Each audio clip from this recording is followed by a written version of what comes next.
இந்த அடிபயாட்டிக் ஃபர்ஸ்ட்ல இருந்தே நம்ம பார்ப்போம். அப்பதான் கொஞ்சம் கரெக்டா இருக்கும். அடிபயாட்டிக் ப்ராசஸ். இந்த ப்ராசஸ் என்ன அப்படின்னா, நமக்கு எப்பவுமே யூஸ்வலா அந்த பிவி ஈக்குவல் டு என்ஆர்டி அந்த ஃபார்முலா நம்ம எடுத்து வச்சுக்கணும். ஓகே, இதுல வந்துட்டு அடிபயாட்டிக் ப்ராசஸ் என்ன விஷயம் அப்படின்னா, ஃபர்ஸ்ட் முக்கியமான விஷயம் no exchange of heat. Heat between system and surrounding.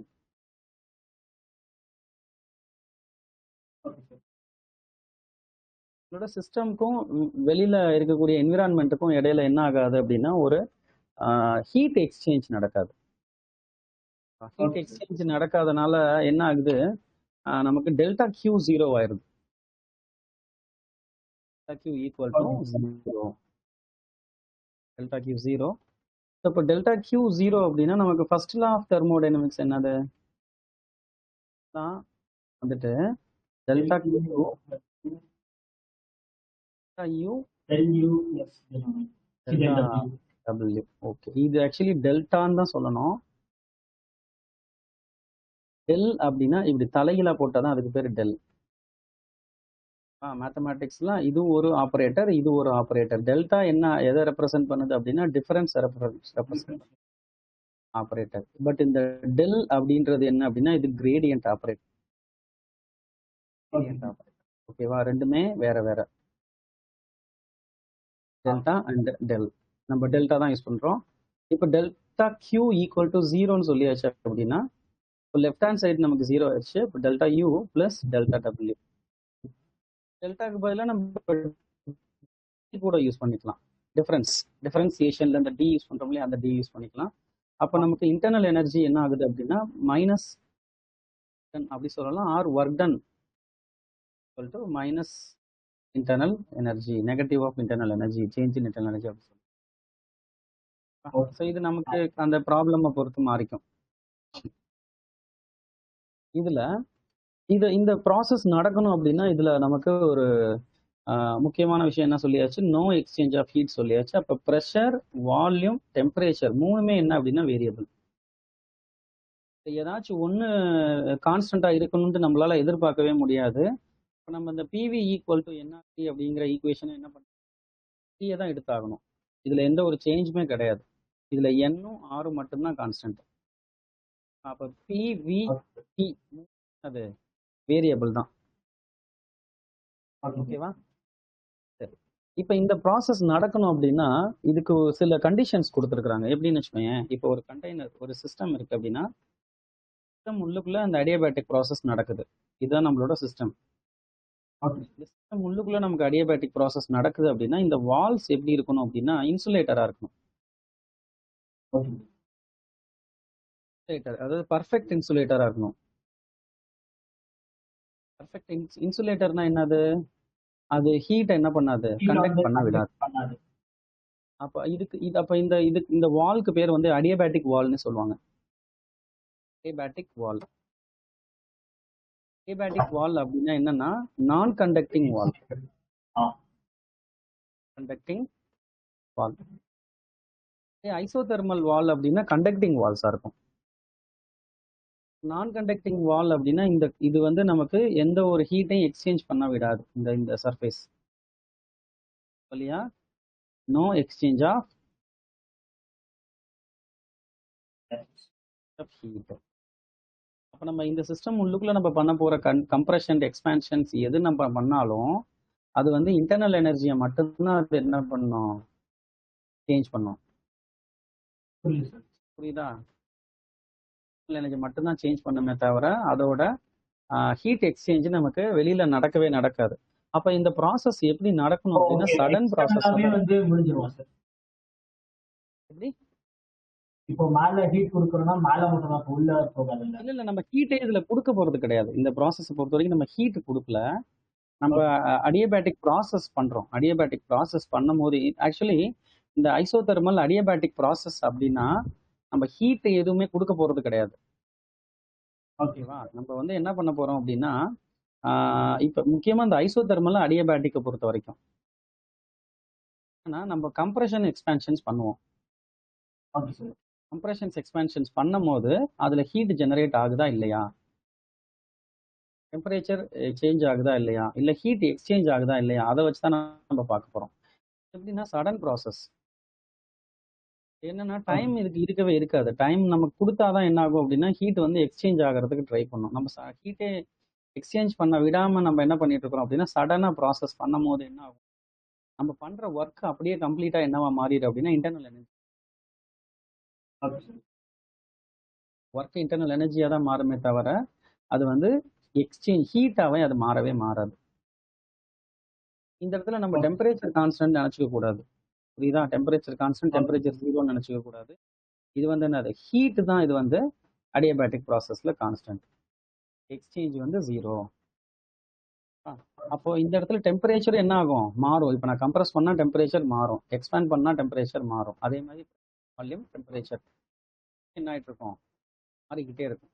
Pressure, volume, temperature மூணுமே நம்ம அடியபேட்டிக் கம்ப்ரஷன் எக்ஸ்பேன்ஷன்ஸ்ல மாறிட்டே இருக்கும், ஒரே மாதிரி இருக்காது.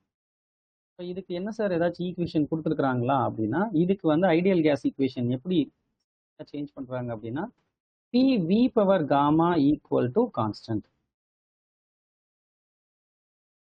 PV power gamma equal to constant. இதுதான் நம்மளோட ஃபர்ஸ்ட் ரிலேஷன்ஷிப். ஓகேவா? அப்போ ப்ரெஷரும் வால்யூமும் எப்படி இருக்கு, ப்ரெஷரும் வால்யூமும் P is inversely proportional. Inversely proportional to V power gamma. இங்க காமா எப்படி இருக்கும் அப்படின்னா gamma is greater than 1. Greater than 1. Suppose நீ இது V இந்த சைடு கீழே வந்துரும்ல, இல்ல டினாமினேட்டர்ல தானே வரும் போனா. ஓகேவா? கான்ஸ்டன்ட்டை நம்ம ப்ரொபோர்ஷனல் சிம்பிள் போட்டு மாத்திக்கிறோம். கான்ஸ்டன்ட்டை ப்ரொபோர்ஷனல் சிம்பிள் போட்டுக்கிட்டோம். அப்ப P inversely proportional to V power gamma. இப்போ இது வந்து ஒரு எக்ஸ்பொனென்ஷியல் டேர்ம்.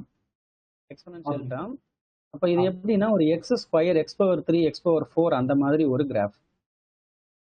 ஓகேவா? அதாவது இப்போ இந்த கிராஃப் எப்படி இருக்கும் அப்படின்னா similar to by x squared இல்லை 1/x⁻³ இந்த மாதிரி ஒரு கிராஃபா இருக்கும். அப்போ இந்த கிராஃபோட நேச்சர் எப்படி இருக்கும் அப்படின்னா, கிராஃப் நான் போட்டேன்னு வையேன்,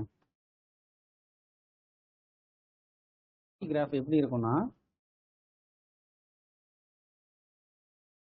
இருக்கும். இது வந்து ஸ்டார்டிங் இனிஷியலா நான் வந்து வால்யூம் எனக்கு என்ன இருக்கும், நான் 1ன்னு போட்டேன் அப்படின்னா எனக்கு ஹையஸ்ட் வேல்யூவா இருக்கும். ப்ரெஷர் 1 லிட்டர் அப்படின்னு நான் கொடுத்தேன் அப்படின்னா எனக்கு ஹையஸ்டா இருக்கும்.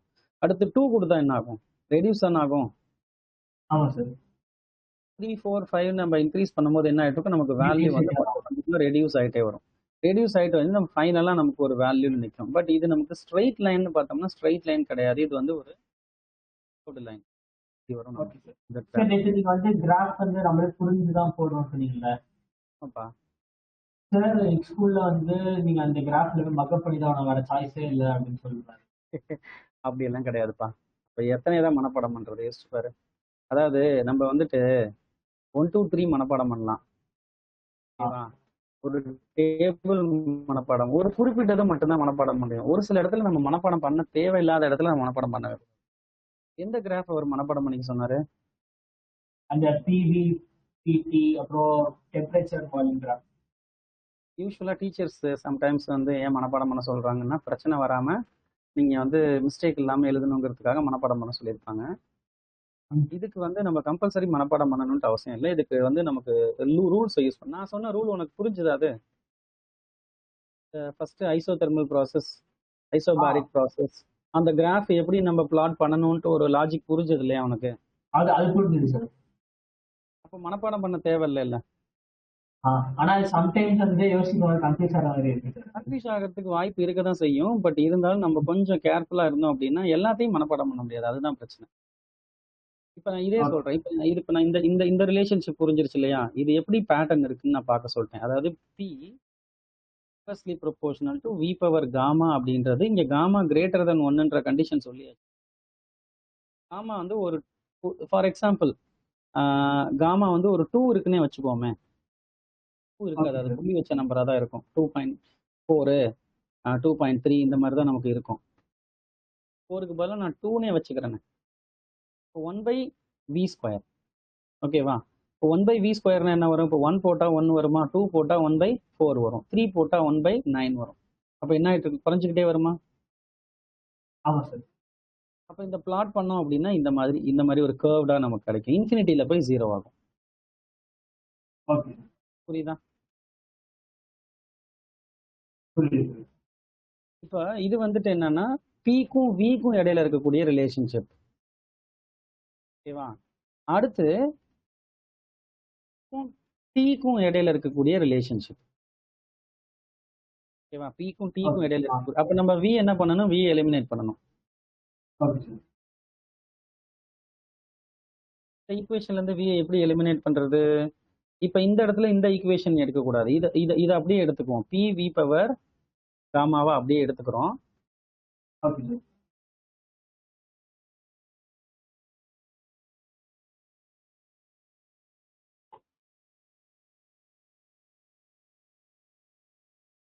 காமாவை அப்படியே எடுத்துக்கலாம்.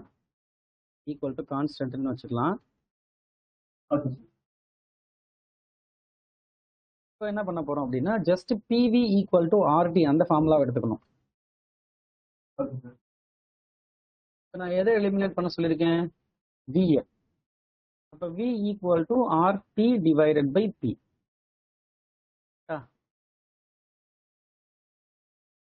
ஆமாம் sir. RT divided by P. அப்போ இந்த இடத்துல நான் Vக்கு பதிலாக என்ன பண்ண போறேன்? RT டிவைடட் பை Pன்னு இன்செர்ட் பண்ணிட்டா. அப்போ P அப்படியே வச்சுக்குவோம்.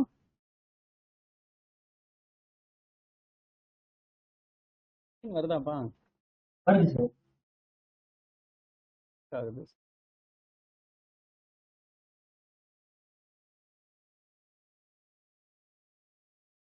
இப்போ Vக்கு பதிலாக என்ன பண்ண போறோம் அப்படின்னா RT divided by P power gamma போட போறோம். இந்த கான்ஸ்டன்ட்டை வந்து நான் Kன்னு வச்சுக்கிறேன். Kன்னு இருக்கட்டும். K1 அப்படின்னு வச்சுக்கோம். K கூட போல்ஸ்மேன் கான்ஸ்டன்ட் கூட டவுட் வந்துச்சுன்னா C1ன்னு வச்சுக்கிறேன் நான் அதை.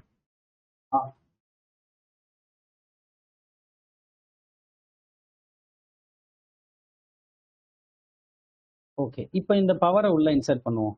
P R power gamma T power gamma. இந்த P பவர் காமா மேலே வரும்போது P power gamma minus gamma வந்துடும். ஓகேவா? Okay sir.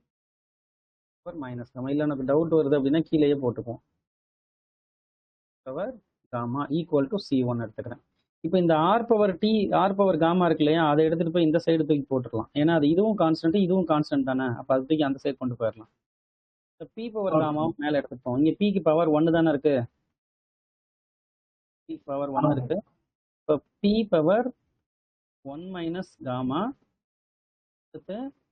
T power gamma equal to இந்த R நான் இந்த சைடு எடுத்துட்டு போறதுனால இதை நான் C2ன்னு மாத்திக்கிறேன்.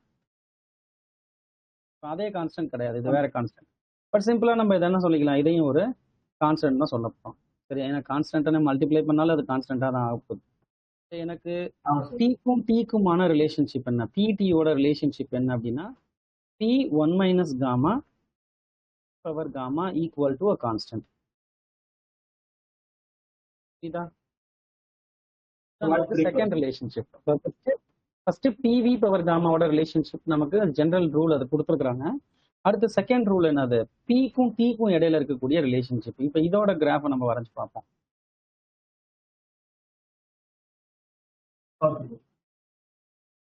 இதை வச்சு நான் நேரடியாக சொல்லிட முடியாது. இப்போ நான் இந்த சைடு ரைட் சைடு எடுத்துட்டு போகணும். அப்போ P எனக்கு எக்ஸ் ஆக்சஸா, P தானே y axis. Y axis, T வந்து ஆக்சஸ். அப்போ நான் P ரைட் சைடு எடுத்துட்டு போடுறேன். P ரைட் சைடு எடுத்துட்டு போகலாமா? P1 minus gamma proportional to T power minus gamma. கரெக்டா? ஆமா சார். மைனஸ்ல இருக்கு, இதுவும் மைனஸ்ல இருக்கு. அப்படின்னு பண்ணிக்க நம்ம இல்லையா? கேக்குது சார். இப்ப கேக்குதா? இப்ப கேக்குது சார். ஓகே. இப்போ ஆக்சுவலி நமக்கு காமா என்னன்னு சொல்லியாச்சு. காமா இஸ் கிரேட்டர் தென் 1ன்னு சொல்லியிருக்கோம். கரெக்டா லாஜிக்கு? ஆமா சார். அப்போ 1 மைனஸ் காமா என்ன ஆகும் அப்படின்னா மைனஸ் நெகட்டிவ் நம்பரா தான் இருக்கும். ஓகேவா? Okay sir. அப்போ அதனால என்ன பண்ணிக்க போறோம், இப்போ நான் ரெண்டு சைடு மைனஸால மல்டிப்ளை பண்ண போறேன். இந்த பவரை நான் மைனஸ்ல மல்டிப்ளை பண்ணனா இந்த பவரை என்ன பண்ணணும், மைனஸ்ல மல்டிப்ளை பண்ணணும். ஓகே, அப்போ நான் பண்ணும்போது என்ன ஆகும் அப்படின்னா பி பவர் காமா மைனஸ் ஒன்னு proportional to T power gamma. Okay sir. ஓகேவா? அடுத்து இப்போ நமக்கு இதுல எக்ஸ் ஆக்சிஸ்ல என்ன இருக்கு, டி தானே இருக்கு. அப்போ நான் ஆமா. டீயை வந்து என்ன பண்ணிக்கிறேன், இந்த சைடை நான் திருப்பி போட்டுக்கிறேன். இப்போ T power gamma proportional to P power gamma minus ஒன்னு. அப்போ டி எனக்கு வேணும் அப்படின்னா இந்த சைடு நான் இந்த காமாவை எடுத்துட்டு போக போறேன். பி பவர் காமா மைனஸ் ஒன்னு டிவைடட் பை காமா. லாஜிக் புரியுதா? புரியுது சார். ஒரு நிமிஷம்ப்பா, மாத்தி போட்டேன். இப்படி திருப்பி போங்க. அதுக்கு தான் நான் திருப்பியே கொண்டு வந்தேன். எப்படி வேணாலும் போட்டுக்கலாம், ஒன்றும் பிரச்சனை இல்லை. நமக்கு எக்ஸ் ஆக்சிஸ் ஒய் ஆக்சிஸ் நம்ம பி தானே இந்த சைடு, டி இந்த சைடு எடுத்துக்கலாம். Power gamma T power gamma divided by gamma minus one இப்படி கொண்டு வரணும். ஓகேவா? நான் என்ன பண்ணியிருக்கேன்னு புரியுதா ப்ராசஸ்? ஓகே, இப்போ நான் காமா ஆல்ரெடி நான் சொன்னேன். Gamma divided by gamma minus one என்னது, கிரேட்டர் தென் ஒன்னா? நீங்க ஒரு 3 போட்டு பாருங்க. 3 போட்டா என்ன ஆகும்? 3 மேல 3/2 3 போட்டோம்னா 3 டிவைடட் பை 2 வரும். அப்ப அதுவும் கண்டிப்பா என்னவா தான் இருக்கும், கிரேட்டர் தென் 1 தானா? கிரேட்டர் தென் 1 தானே? கண்டிப்பா கிரேட்டர் தென் 1 தானே. எந்த நம்பர் வேணாலும் போட்டு பாரு, கிரேட்டர் தென் 1 தான் வரும். இப்போ இதுவும் ஒரு எக்ஸ்பொனன்சியேஷன் கிராஃப் தானே? ஓகேவா? அப்போ இது எப்படி இருக்கும்னா, நான் டீயை இன்க்ரீஸ் பண்ணேன் அப்படின்னா பியும் என்ன ஆகும், இன்க்ரீஸ் ஆகும். எனக்கு இனிஷியல் டெம்பரேச்சர் இது அப்படின்னா நான் பியை இன்க்ரீஸ் பண்ணா டி எனக்கு என்ன ஆகும், இன்க்ரீஸ் பண்ணும்போது பியும் என்ன ஆகும், இன்க்ரீஸ் ஆகும். பட் இது லீனியரா அப்படின்னா லீனியர் கிடையாது. எப்படி இருக்கும் அப்படின்னா இந்த மாதிரி ஒரு கர்வ்டு லைனா தான் இருக்கும். அது புரியுதா எப்படின்ட்டு? இது எப்படின்னா இதுவும் எப்படின்னா சிமிலர் டு எக்ஸ் ஸ்கொயர் இல்ல எக்ஸ் பவர் 3 அந்த மாதிரி கிராஃப், பாராபோலா மாதிரி. பட் இங்க எக்ஸாக்டா 2 வராது, எக்ஸாக்டா 2 3 வராது. ஒரு புள்ளி வச்ச நம்பரா இருக்கும். எக்ஸ் பவர் 2.3 எக்ஸ் பவர் 3.4 இந்த மாதிரி வந்து ஒரு டெசிமல் பிளேஸ் இருக்கக்கூடிய நம்பரா இருக்கும். பட் எதுவா இருந்தா என்ன, எக்ஸ் டு தி பவர் 1 அப்படின்னா தான் ஸ்ட்ரைட் லைன். எக்ஸ் இங்க பவர்ல இருக்கக்கூடிய நம்பர் ஜஸ்ட் 1.1 எடுத்துட்டீங்கனால என்ன ஆயிரும், அது ஸ்ட்ரைட் லைன். அது இது வந்து ஒரு கர்வ்டு லைன். ஓகேவா? இதுக்கு பேர் என்ன அப்படின்னா எக்ஸ்பொனன்ஷியல் growth, எக்ஸ்பொனன்ஷியல் growthன்னு சொல்லுவாங்க. நீ ஜஸ்ட் உனக்கு கிராஃப் வந்து நம்ம எதுவும் கம்ப்யூட்டர்ல எதுவும் கிராஃப் பிளாட் பண்ண முடியுமா, உனக்கு பிளாட் பண்ண தெரியுமா? அப்படியே ஒரு நிமிஷம் நீ இதுல இரு, நான் உனக்கு எக்ஸல்ல காமிக்கிறேன். இதை நம்ம புரிஞ்சுக்கிட்டோம் அப்படின்னா நம்ம இதை ஈஸியா நம்ம கொண்டு வந்துடலாம். இது நம்ம வந்துட்டு டைரக்டா நம்ம வந்து மனப்பாடம் எல்லாத்துக்கும் ஒர்க் அவுட் ஆகாது மனப்பாடம் அப்படின்றது.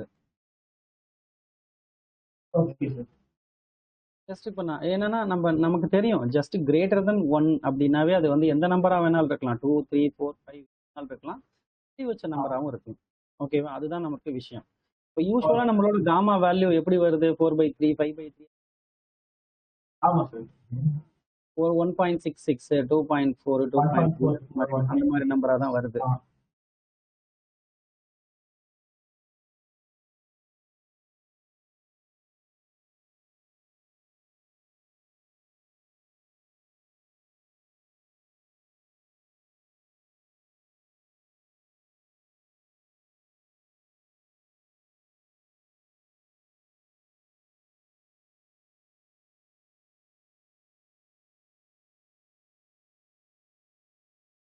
நம்ம பிளாட் பண்ணி பார்த்தா தான் நமக்கு அந்த கிராஃபோட ஸ்ட்ரக்சர் எப்படி இருக்கும்ன்றது நமக்கு தெரியும். பிளாட் பண்ணாம நம்ம நேரடியா நம்ம வந்து இந்த கர்வ் இப்படிதான் இருக்கும்னு நம்ம இமேஜின் பண்ணோம் அப்படின்னா எல்லா டைமும் ஒர்க் அவுட் ஆகாது. நம்ம ப்ராக்டிக்கலா என்ன பண்ணணும் அப்படின்னா கிராஃப்ஸ் நம்ம நிறைய பிளாட் பண்ணி பார்க்கணும். இப்போ கிராஃப் ஷீட் எடுத்து நம்ம பிளாட் பண்ணோம்னு வையேன் ரொம்ப கஷ்டம், ரொம்ப அதிகமானது. அதுக்கு நமக்கு நிறைய டூல்ஸ் இருக்கு. டூல்ஸ் வந்து பார்த்தோம் அப்படின்னா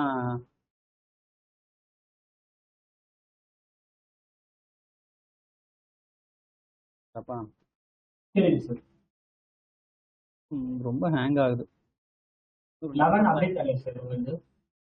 இல்லப்பா 11 இந்த அளவு இந்த டிவைஸ் வந்து எலிஜிபிள் இல்ல 10 உங்களுக்கு. இருந்தாலும் ஆட்டோமேட்டிக்கா 11 வருமே சார். நம்ம ஜென்யூன் வாய்ஸ் கிடையாதுப்பா அதெல்லாம். ஓ பைரேட் வெர்ஷன். ஜென்யூனா இருக்கணும். அந்த மெஷின் வந்து கொஞ்சம் லேட்டஸ்டா இருக்கணும். அந்த அந்த டிபிஎம் அப்படி இப்படி நிறைய ரூல்ஸ் எல்லாம் இருக்கு. அது லேட்டஸ்டா இருக்கணும். இது ஓல்டு மிஷின் இது. இது அந்த இது கிடையாது. அந்த எலிஜிபிள் கிடையாது. அது இல்லாம மதர் போர்டெல்லாம் அவங்க சொல்லியிருக்காங்க இல்லையா, அந்த இது வரணும் அதுல. ஓ சரிப்பா. இப்ப நம்ம அது நீங்க இது தனியாவே வந்து 11 போட்டுக்கலாம் சார். அது நம்ம டிசேபிள் பண்ணி பண்ணணும்னு நினைக்கிறேன். அதுக்கு கொஞ்சம் வேலை பண்ணணும். ஓ ஆக்சுவலி எனக்கு இந்த கிராக் யூஸ் எனக்கு நான் கொஞ்ச நாளா நான் லினக்ஸ் தான் யூஸ் பண்ணிட்டு இருந்தேன். ஓ என்னாச்சுன்னா அந்த பயாஸ் கொஞ்சம் கரப்ட் ஆயிடுச்சு லேப்டாப்ல. ஓ பயாஸ் கரப்ட் ஆகும். என்ன ஆயிடுச்சு, இப்போ லினக்ஸ் வந்து எனக்கு இன்ஸ்டால் ஆக மாட்டேங்குது. அதனாலதான் நான் திருப்பி விண்டோஸ்க்கு யூஸ் பண்ணிட்டு இருக்கிறேன். ஒரு லேப்டாப் இருக்கு, அதை நான் சரி நீ அவசரத்துக்கு எடுத்துட்டு வர முடியல, அங்க இன்னொரு வீட்டுல இருக்குது. ஓகே. இப்ப நம்பர் வந்து ஒரு ஒரு 15 நம்பர் நான் ட்ராக் பண்ணியிருக்கேன்ப்பா. தெரியுதா உனக்கு? தெரியுது சார் தெரியுது.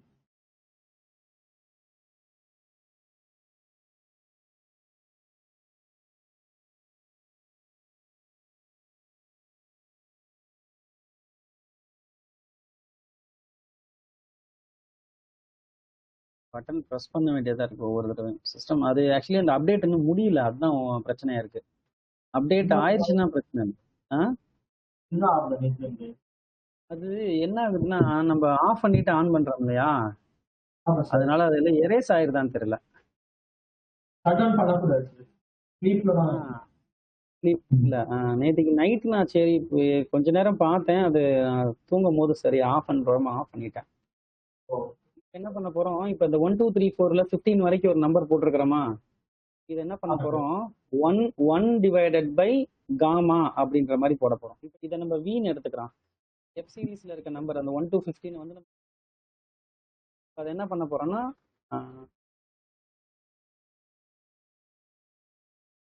டிவைடட் பை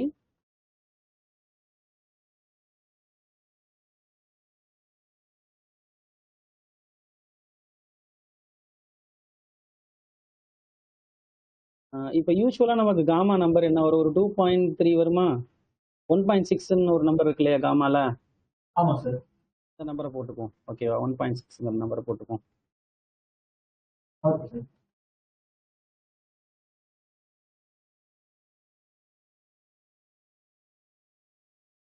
என்ன பண்ண போறேன், இப்போ நான் ட்ராக் பண்ணோம்னா 15 நம்பருக்கு எனக்கு வேல்யூ கிடைக்குது. Okay sir.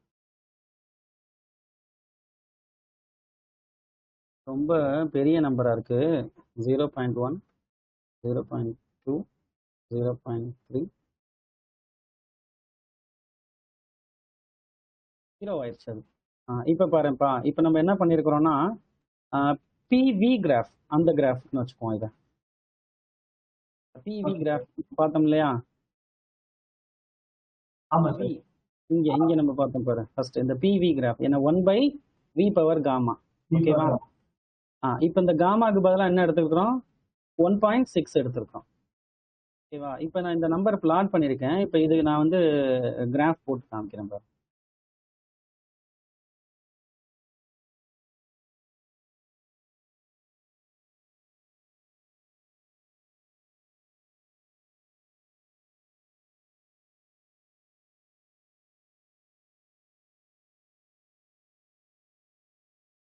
எப்படி வருது கிராஃப், கீழே கீழே வருது இல்லையா, அப்படி டவுன்வர்டா வருதா. பட் நம்ம வந்து போட்டதும் இது கொஞ்சம் ஸ்லைட்டா டிஃபரன்ஸ் இருக்கு, ஏன்னா நம்ம எடுத்திருக்கிற நம்பர்ஸை பொறுத்து. பட் இதோட நேச்சர் எப்படி இருக்கு, நம்ம போட்ட அதே மாதிரி இருக்கா, கர்வ்டா நம்ம போட்டிருக்கிறோம். பட் அது பிரச்சனை கிடையாது. ஓகே தானே, இருக்கு அந்த பேட்டர்ன் ஒரே மாதிரி இருக்கா, கீழே டவுன்வர்டா கீழே இறங்கி போதா. ஆமா ஓகேவா, சார். இந்த நம்பர்ஸை கொஞ்சம் லைட்டா நம்ம மாடிஃபை பண்ணோம்னா கொஞ்சம் இந்த மாதிரி மாறும். Okay sir. சரியா, இது வந்து என்னன்னா வால்யூம்க்கு வால்யூம்க்கு போட்டிருக்கோம். அதே மாதிரி இப்ப ப்ரெஷருக்கும் டெம்பரேச்சருக்கும் போடுவோம். இப்போ டெம்பரேச்சருக்கு என்ன பண்ணியிருக்கோம், அதாவது pressure proportional to T power gamma. ஓகேவா? T power gamma divided by gamma minus 1. இப்போ நம்ம 1.6 போட்டோமா, அப்போ 1.6 டிவைடட் பை 0.6 கரெக்டா? 0.6 டிவைடட் பை 0.6 அந்த வேல்யூ நம்ம கால்குலேட்டர்ல போடுவோம். 1.6 divided by 0.6. 0.6 divided by 0.6 2. இருப்பா, தப்பா 2 தடவை அழுத்திட்டேன் போல. 2.66 வரும். 2.66. இப்போ என்ன பண்ணுவோம், இப்போ இதே இதை வந்துட்டு இது டைரக்ட் ப்ரொபோர்ஷன், இன்வெர்ஸ் ப்ரொபோர்ஷன் கிடையாது.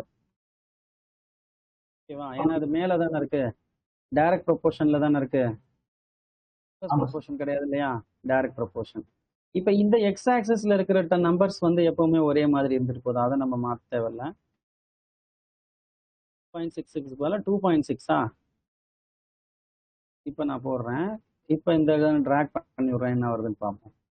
எப்படி இருக்கு கிராஃப்? நான் போட்ட மாதிரி வந்துருச்சா? வருது இல்லையா, இன்க்ரீஸ் ஆகிட்டே போகுது இல்லையா. 1 2 3 போடுவோம். எப்படி இருக்கு? இப்போ இன்க்ரீஸ் ஆகுது. இன்க்ரீஸ் ஆகுதா இல்ல ஒரு ஆனா யூனிஃபார்மா ஆகுற மாதிரி தெரியல சார். இல்ல இது யூனிஃபார்ம் கிடையாது, கர்வ்டா தானே இருக்கு. இப்போ இப்படி கரெக்டா மேட்ச் ஆகுதா? போட்ட மாதிரியே இருக்கா கரெக்டா? சரிங்க சார். இதுதான் இதோட நேச்சர். அப்போ நான் சொன்ன விஷயம் என்னன்னா, நம்ம இந்த ப்ரொபோர்ஷனாலிட்டி எப்படி இருக்கு அதை வச்சு தான் நம்ம இதை டிட்டர்மைன் பண்றோம். இப்போ இந்த ப்ரொபோர்ஷனாலிட்டி, இப்போ ஆக்சுவல் ஃபார்முலா என்னது? P 1 minus gamma T power gamma equal to a constant. ஓகேவா? இப்போ நமக்கு என்ன பண்ண போறோம், பிடி கிராஃப் எடுக்க போறோம். பிடி கிராஃப். அப்போ பிடி கிராஃப்ல நான் வந்து டீயை வந்து இந்த சைடு ரைட் சைடு எடுத்துட்டு போறேன். அப்போ T power 1 minus gamma to T power minus gamma. இந்த சைடு நம்ம எடுத்துட்டு போயிட்டோம் அப்படின்னா மைனஸை ப்ளஸ்ஸாக மாற்றிடுவோம். 1 gamma minus 1 proportional to T power gamma. இதை அப்படியே இந்த சைடு எடுத்துட்டு வரும்போது என்ன ஆயிருது, P proportional to gamma minus 1 whole divide by gamma. இந்த வேல்யூ எந்த ரேஞ்சில் வருதுங்கிறத நமக்கு தெரியணும். ஏன்னா இப்போ இந்த கிராஃப் இப்படி இருக்குன்னு நம்ம சொல்ல முடியும். இப்போ காமா லெஸ் தென் 1 ஆயிடுச்சுன்னா என்ன ஆயிரும்,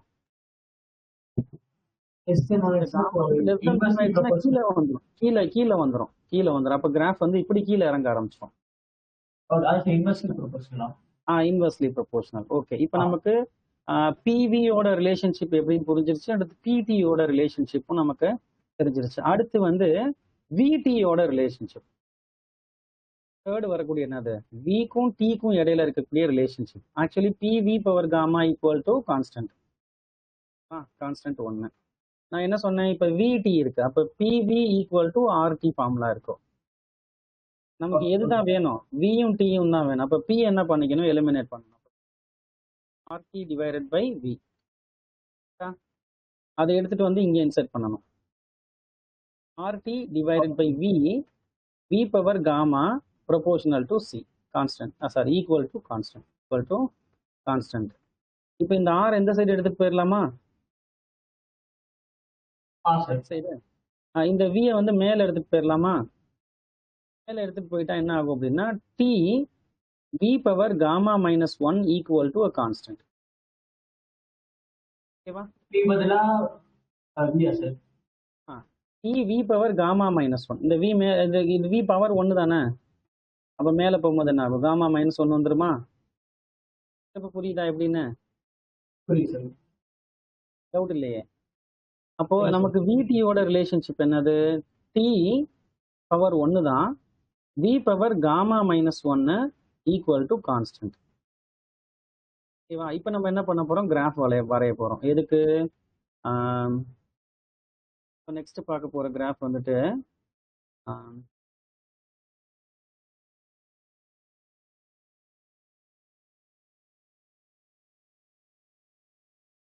டீக்கும் இடையில வரைய போறோம்.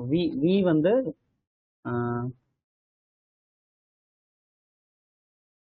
வந்து ஒய் ஆக்சிஸ்லையும் டி வந்து எக்ஸ் ஆக்சிஸ்லையும் இருக்க போகுது.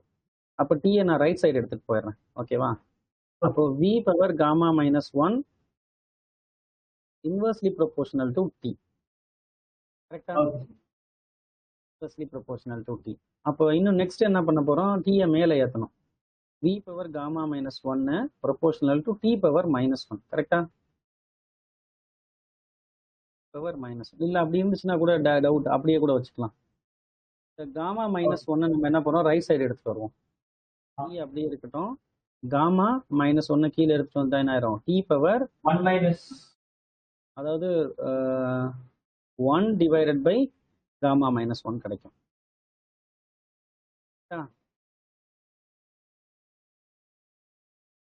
சரி இல்லைன்னா வந்து அந்த RT V one into V gamma இருக்குல்ல, RT RT by V one into V gamma. இதுவா? ஆ அதெல்லாம் நம்ம ஆரே நமக்கு தேவையில்ல. ஆரெல்லாம் கான்ஸ்டன்ட், அதெல்லாம் இந்த சைடு எடுத்துட்டு போயாச்சு. நமக்கு விக்கும் டிக்கும் இடையில இருக்க ரிலேஷன்ஷிப் தான் கண்டுபிடிக்கும். இது ஒன்றும் இல்லைப்பா, இதை ஜஸ்ட் ஒரு எக்ஸ்ன்னு வச்சுப்போம். அது V square proportional to 1/t இருக்கு. அப்போ வி என்ன சொல்லுவோம்? டி பவர் 1/2 சொல்லுவோமா? ஆமா சார். புரியுது இல்லையா? அப்போ அதே தானே காமா மைனஸ் ஒன்னு அப்படின்னா என்ன ஆகுது? 1 divided by T power 1/1 minus gamma. இப்போ இந்த 1 டிவைடட் பை காமா மைனஸ் ஒன்னை மட்டும் பாரு. ஓகேவா? இப்போ காமா என்னது? கிரேட்டர் தென் ஒன்னா? Greater than one. அப்போ இந்த நம்பர் எப்படி இருக்கும்? இதுவும் also almost gamma minus one also greater than ஒன்னு அப்படின்னு நம்ம வச்சுக்கலாம். ஏன்னா எக்ஸாக்டா இது வந்து 2ன்னு வராது. காமா வந்து 1 விட அதிகம்,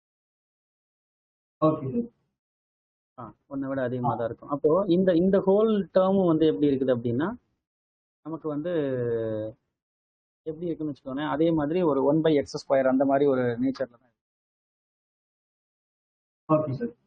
லாஜிக் எப்படின்னு புரியுதா? அப்போ இந்த 1 டிவைடட் பை காமா மைனஸ் ஒன்னு லெஸ் தென் 1. Okay sir. ஒரு நிமிஷம், லெஸ் தென் 1.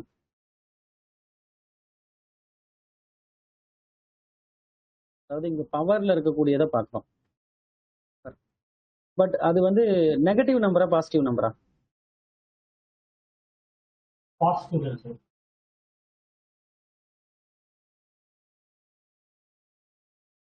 சரி, எதுவா இருந்துட்டு போகுது, இது கண்டிப்பா இது வந்து எப்படி இருக்கும்? ஒரு பாசிட்டிவா தானே இருக்கும். பாசிட்டிவ் நம்பரா தான் இருக்கும். நெகட்டிவ் நம்பரா இருக்காது, பாசிட்டிவ் நம்பரா தான் ஆல்மோஸ்ட் இருக்கும். ஓகேவா? ஏன்னா இது காமா மைனஸ் காமா வந்து கிரேட்டர் தென் ஒன்னா இருக்கு. அப்ப இந்த ஹோல் டேர்ம் எப்படி இருக்கு?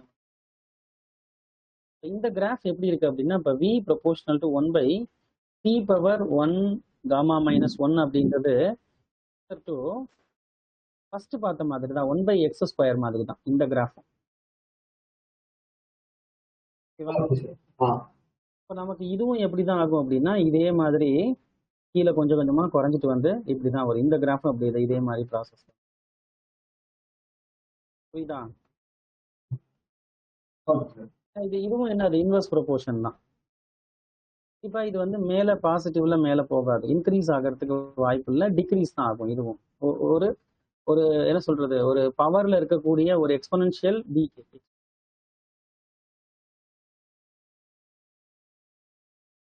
ரெடியூஸ் ஆகுறது, கொஞ்சம் கொஞ்சமா குறையுது. இப்போ வந்து ஒரு 100 நம்பர் இருக்குன்னு வச்சுக்கோங்க. 100 நம்பர் அப்படிங்கிறது ஃபர்ஸ்ட் 50 மாறும். அந்த 50 வந்து என்னவா மாறும்னா 50 பாதியா 25 மாறும். அந்த 25 12.5 அந்த மாதிரி பாதி பாதியா குறைஞ்சிட்டு வர மாதிரி இருக்கும். எக்ஸாக்டா பாதின்னு சொல்ல முடியாது, நம்ம எடுத்துக்க போற நம்பர்ஸை பொறுத்து இது மீறி ஆகும். பட் ஒரே ஒரு விஷயம், இந்த காமா 1.6ன்னு வரும்போது மட்டும்தான் ஒருவேளை வந்து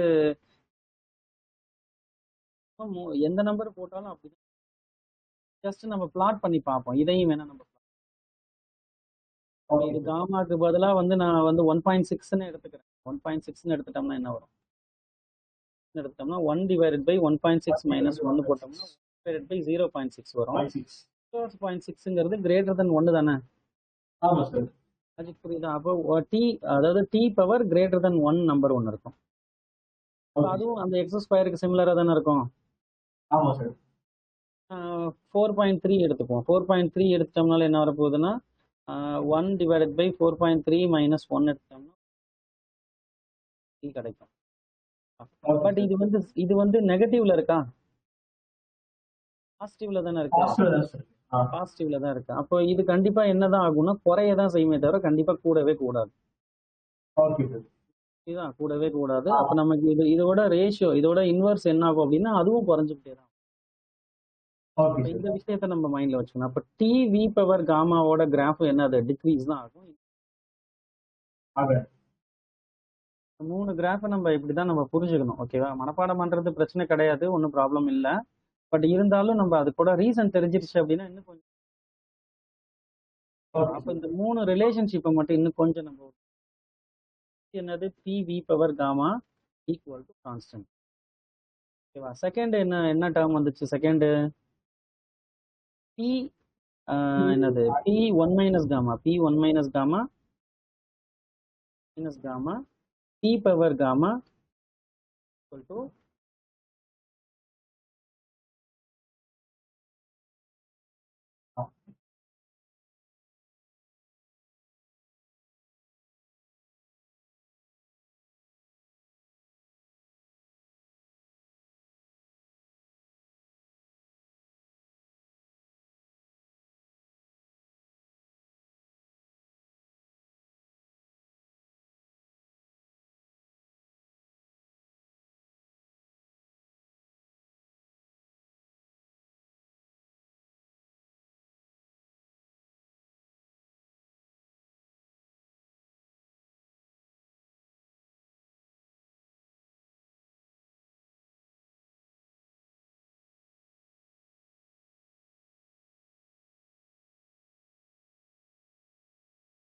one minus gamma D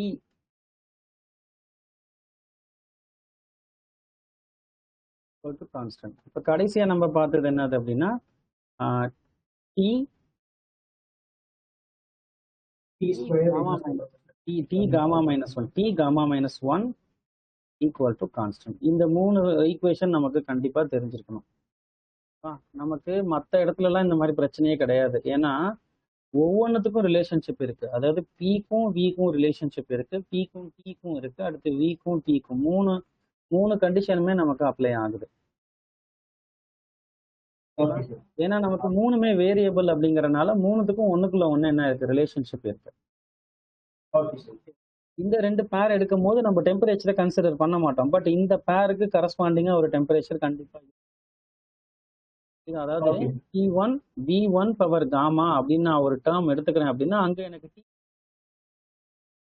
okay T sir. கான்ஸ்டன்ட்னு சொல்லிட முடியாது. அதே மாதிரி இங்க P காமா 1, அடுத்து T1 காமா அப்படின்னு ஒரு ரிலேஷன்ஷிப் நம்ம இதை சப்போஸ் இதை இங்க கண்டிப்பா எனக்கு கரஸ்பாண்டிங் என்ன இருக்கும், V1 இருக்கு.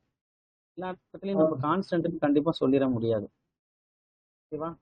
அப்போ இந்த 2 கிராஃபை வச்சு நம்ம பார்க்கும்போது இப்போ இந்த கிராஃபும் இந்த கிராஃப் எப்படி இருக்கு அப்படின்னா டிக்ரீஸ். இது ஃபர்ஸ்டும் தேர்டும் எப்படி இருக்கு அப்படின்னா டிக்ரீசிங். 1 and 3 வந்து டிக்ரீசிங், 2 வந்து பார்த்தோம் அப்படின்னா இன்க்ரீசிங். ஓகேவா? 2 வந்து இன்க்ரீஸ் ஆகுது. ஓகே தான். நான் இப்போ அந்த கிராஃபை நீ ஒரு தடவை பாரு. ஸோ பி அண்ட் டி வந்து என்ன ஆகுது அப்படின்னா இன்க்ரீசிங். டி இன்க்ரீசிங், பியும் டியும் இன்க்ரீஸ் ஆகுது. இந்த இடத்துல கிராஃப் வந்துட்டு இன்க்ரீஸ் ஆகுது, அந்த எக்ஸ்போனன்ஷியலா இன்க்ரீஸ் ஆகுது. பிக்கும் விக்கும் என்ன ஆகுது, எக்ஸ்போனன்ஷியலா டிக்ரீஸ் ஆகுது. ஓகேவா? அதே மாதிரி விக்கும் டிக்கும் பார்த்தோம்னாலும் எக்ஸ்போனன்ஷியலா டிக்ரீஸ் ஆகுது. இந்த நேச்சர் நம்ம புரிஞ்சுக்க போறோம். அடுத்து ஒர்க் டன் என்னன்றதை பார்க்கணும். Work done. Okay sir. Work done formula என்ன அப்படின்னா PdV. W is equal to integral PdV V1 to V2. ஓகேவா? இப்போ இந்த இடத்துல P கான்ஸ்டன்ட் கிடையாது. P வந்து என்னது, variable. P V power gamma equal to a constant. Okay sir. அப்போ நம்ம இது என்ன பண்ணணும், இங்க இன்சர்ட் பண்ணணும். அப்போ P ஈக்குவல் டு என்னது, constant divided by V power gamma. ஓகேவா? அப்போ நம்ம இதை இன்சர்ட் பண்ணணும். V1 to V2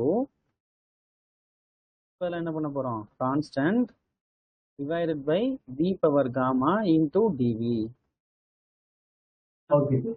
இப்போ இந்த V பவர் காமா மேல வந்துடும். கான்ஸ்டன்ட்டை வெளில எடுத்துடலாம். கான்ஸ்டன்ட்டை வெளில எடுத்துருவோம், ஏன்னா கான்ஸ்டன்ட்டை இன்டகிரேட் பண்ண தேவையில்லை. அப்படியே மல்டிப்ளிகேஷனாகவே வச்சுக்கலாம். Integral v1 to v2 minus gamma dV. ஓகேவா? Okay sir. இப்போ integral x power n formula என்னது? Dx x power n plus one divided by n plus one இருக்கா? ஆமா சார். ஆ இப்போ இது இங்கே நமக்கு என்ன இருக்கு? எண்ணுக்கு பதிலாக காமா இருக்கு, மைனஸ் காமா இருக்கு. ஓகேவா? எக்ஸுக்கு பதிலாக என்ன இருக்கு? வி இருக்கு. ஸோ நம்ம என்ன பண்ண போறோம்? இன்டெகிரேட் பண்ண போறோம். இன்டெகிரேட் பண்ணோம் அப்படின்னா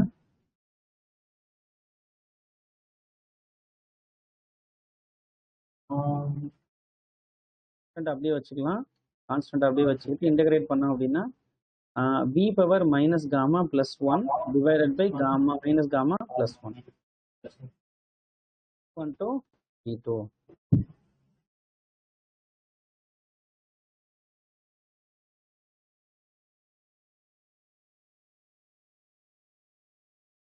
ஓகேவா? இப்போ நம்ம என்ன பண்ணணும்? லிமிட் அப்ளை பண்ணணும்.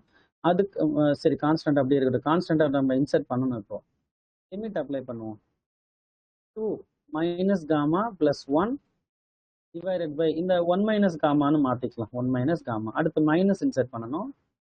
1 minus gamma plus one 1 minus gamma மேலே மாற்றுறதுனால மாற்றிக்கலாம், ஒன்றும் பிரச்சனை இல்லை. இப்போ நம்ம இது லிமிட் எப்படி போட்டிருக்கிறோம் அப்படின்னா, இப்போ integral f of x dx இருக்கு அப்படின்னா எனக்கு என்ன கிடைக்கும்? ஜி ஆஃப் எக்ஸ் கிடைக்கும். ஒரு ஃபங்க்ஷனை நம்ம இன்டெகிரேட் பண்ணா என்ன ஆகும்? அது இன்னொரு ஃபங்க்ஷனாக கிடைக்கும். விஷயம் புரியுதா? புரியுது சார். லிமிட் இது ஏ டு பி அப்படின்னா G of B minus G of A. Logic புரியுதா? என்ன பண்ணியிருக்கிறோன்ட்டு? லிமிட்டோட ஃபைனல் வேல்யூவை ஃபர்ஸ்ட் இன்சர்ட் பண்ணணும். இந்த எக்ஸுக்கு பதிலாக இந்த லிமிட்டோட ஃபைனல் வேல்யூவை அந்த ஜி ஆஃப் எக்ஸ்ல இன்சர்ட் பண்ணணும். அப்புறம் ஒரு மைனஸ், ரூல்ஸ் படி ஒரு மைனஸ் போட்டுக்கணும். அடுத்து திருப்பி இந்த எக்ஸுக்கு பதிலாக என்ன பண்ணிக்கணும்? இந்த ஏவை இன்சர்ட் பண்ண போறோம். நமக்கு இதுதான் ஜி ஆஃப் எக்ஸ். இது ஆக்சுவலி இது வந்து எஃப் ஆஃப் எக்ஸ். அதை நம்ம இன்டகிரேட் பண்ணும்போது நமக்கு என்ன கிடைக்குது? V power minus gamma plus one divided by minus gamma plus one. இங்க எக்ஸுக்கு பதிலாக என்ன இருக்கு? வி இருக்கா?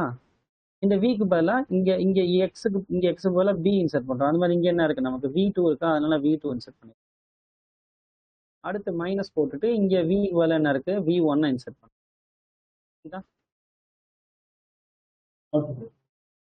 இந்த கான்ஸ்டன்ட் யாரு?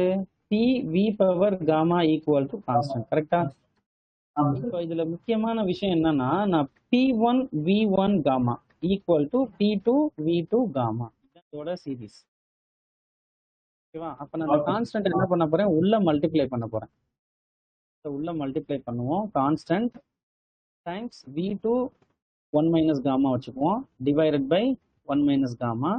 திருப்பி மைனஸ் இன்சர்ட் பண்ணிக்கிறேன். இந்த கான்ஸ்டன்ட் திருப்பி இந்த இடத்துல மல்டிப்ளை பண்றேன். Constant 1 minus gamma. இது ஜஸ்ட் நான் ஆர்டர் மாத்திக்கிறேன். ஒன்று இங்க மாத்தினா இங்க மாத்தாம விட்டேன், வேற ஒன்றும் கிடையாது. எப்படி வேணாலும் நம்ம எழுதிக்கலாம், நமக்கு அது பிரச்சனை கிடையாது. 1 மைனஸ் காமா. இந்த கான்ஸ்டன்ட் என்ன பண்ணணும்? நான் வந்து மாற்றணும். இங்கே இதான் இந்த கான்ஸ்டன்டோட வேல்யூ. கான்ஸ்டன்ட் வேல்யூ என்னது? pv பவர் காமா தானே? இப்போ அங்க நமக்கு இந்த நம்ம எக்ஸ்பிரஷன்ஸ்ல என்ன நம்பர் இருக்கோ அந்த நம்பரை மட்டும் தான் அதுக்கு கரஸ்பாண்டிங்கா போடணும். காமா கான்ஸ்டன்ட்னா அப்ப ரெண்டு சைடுமே காமா வேல்யூ சேமா? எங்க p1 v1? ஆமா, இங்க கான்ஸ்டன்ட் காமா மாறாது. Okay sir.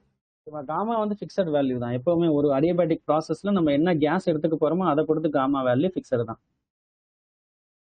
அது மாறவே மாறாது. ஓகே. இப்போ என்ன பண்ண போறோம் அப்படின்னா, இப்போ இந்த கான்ஸ்டன்ட்டை நம்ம உள்ள மல்டிப்ளை பண்ணணும், உள்ள அதை ரீப்ளேஸ் பண்ணணும். pv பவர் காமான்னு இன்சர்ட் பண்ணணும்.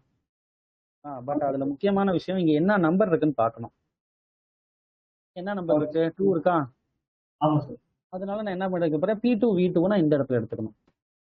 p2 v2 பவர் காமா அதை எடுத்துக்கிட்ட போறேன். கான்ஸ்டன்ட்டுக்கு பதிலாக என்ன எடுத்துக்க போறேன்?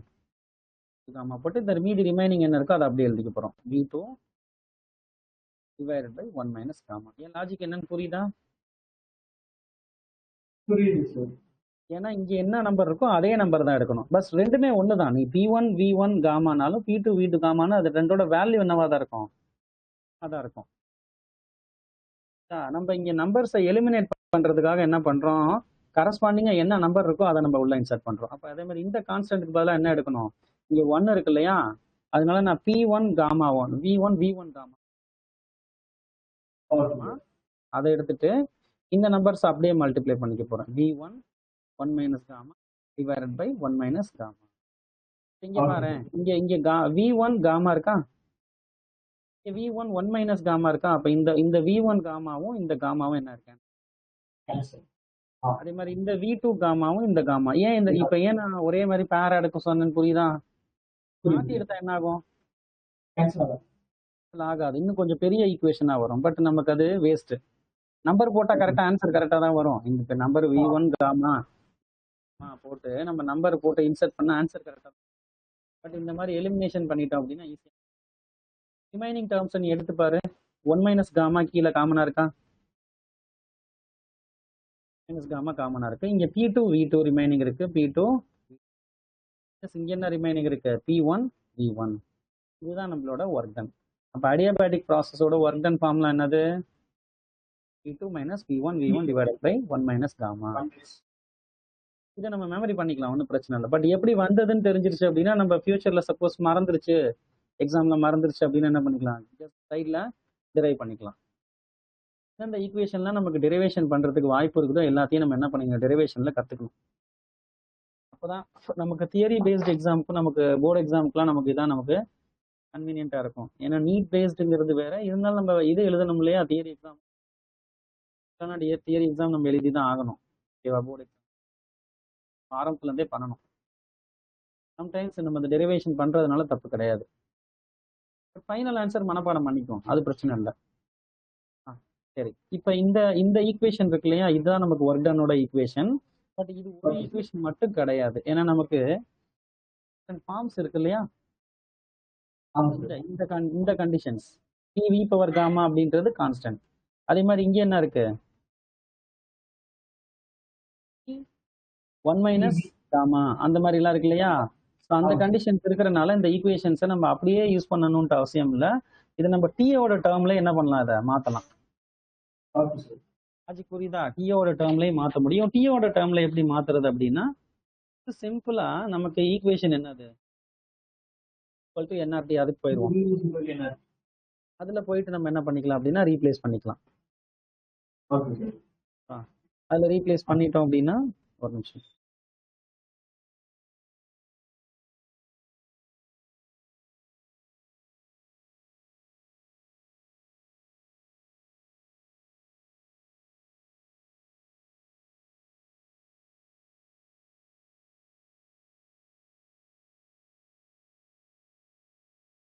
செக் பண்ணி பாரு. PV ஈக்குவல் டு NRT போட்டு பாரு,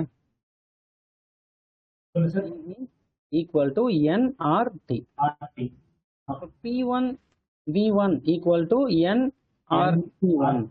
அப்ப P2 V2 equal to NRT2. இது அப்படியே NR காமனா வெளில எடுத்துடலாம். அப்ப எடுக்கும் போது T2 minus T1 divided by 1 minus gamma work done. சொன்ன மாதிரி NR delta T போட்டுட்டு divided by 1 minus gamma போட்டுக்கலாம். ஓகே, 1 minus gamma இப்படியும் போட்டுக்கலாம். இதுதான் நமக்கு புக்ல கொடுத்துருக்காங்க, ஓகேவா. இந்த என்ன சொல்றது, இந்த R divided by 1 minus gammaவை வந்து என்ன பண்றாங்க அப்படின்னா CV அப்படின்னு சொல்லி மாற்ற. CVயோட ஃபார்முலா என்னது, R divided by gamma minus 1, கரெக்டா. ஃபார்முலா இருக்கு, நம்ம ஆல்ரெடி இதை பார்த்துருக்கோம். அதை வச்சு இங்க ரீப்ளேஸ் பண்ணிருக்காங்க. ரீப்ளேஸ் பண்ணும்போது இங்க பட் இங்க 1 மைனஸ் காமா தானே இருக்கு, காமா மைனஸ் 1 மாற்றும் போது என்ன ஆகும், minus N CV delta T அப்படின்னு போட்டுக்கிறாங்க. W equal to N CV delta T. இதை எப்படி வேணாலும் நம்ம மாத்தலாம். இப்போ அதை சிபிலையும் அதை கன்வெர்ட் பண்ணியிருக்காங்க. சிபியில கன்வெர்ட் பண்ணும்போது எப்படி வருதுன்னா NCP divided by gamma delta delta T போட்டுக்கிறாங்க. ஸோ நம்ம அந்த டெல்டா T1 மைனஸ் T2 போட்டுக்கிறாங்களா, T1 மைனஸ் T2 மிஸ்டேக் பண்ணியிருக்க போகிறோம். டிவியோட எக்ஸாக்ட் ஃபார்முலா இந்த ஒரு நிமிஷம் இன்னொரு இடத்துல எழுதியிருப்பேன். டிவிக்கு வந்து கரெக்ட் தான். 1 மைனஸ் காமா தானா, காமா மைனஸ் 1 தானா? ஒரு நிமிஷம் செக் பண்ணி சடனாக மறந்து போயிடும். இந்த ஐசோதெர்மல் ப்ராசஸில் கூட போட்டிருப்பாங்க CV equal to nR gamma minus 1. Correct தான், சிவி காமா மைனஸ் 1.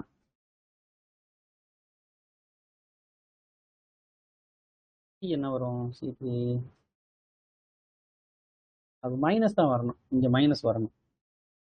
இப்போ போட்டிருக்க டெல்டா டி படி போட்டோம்னா, ஏன்னா இங்கே போட்டிருக்க டெல்டா டினா டி2 மைனஸ் டி1, அவங்க போட்டிருக்கிறது டி1 மைனஸ் டி2.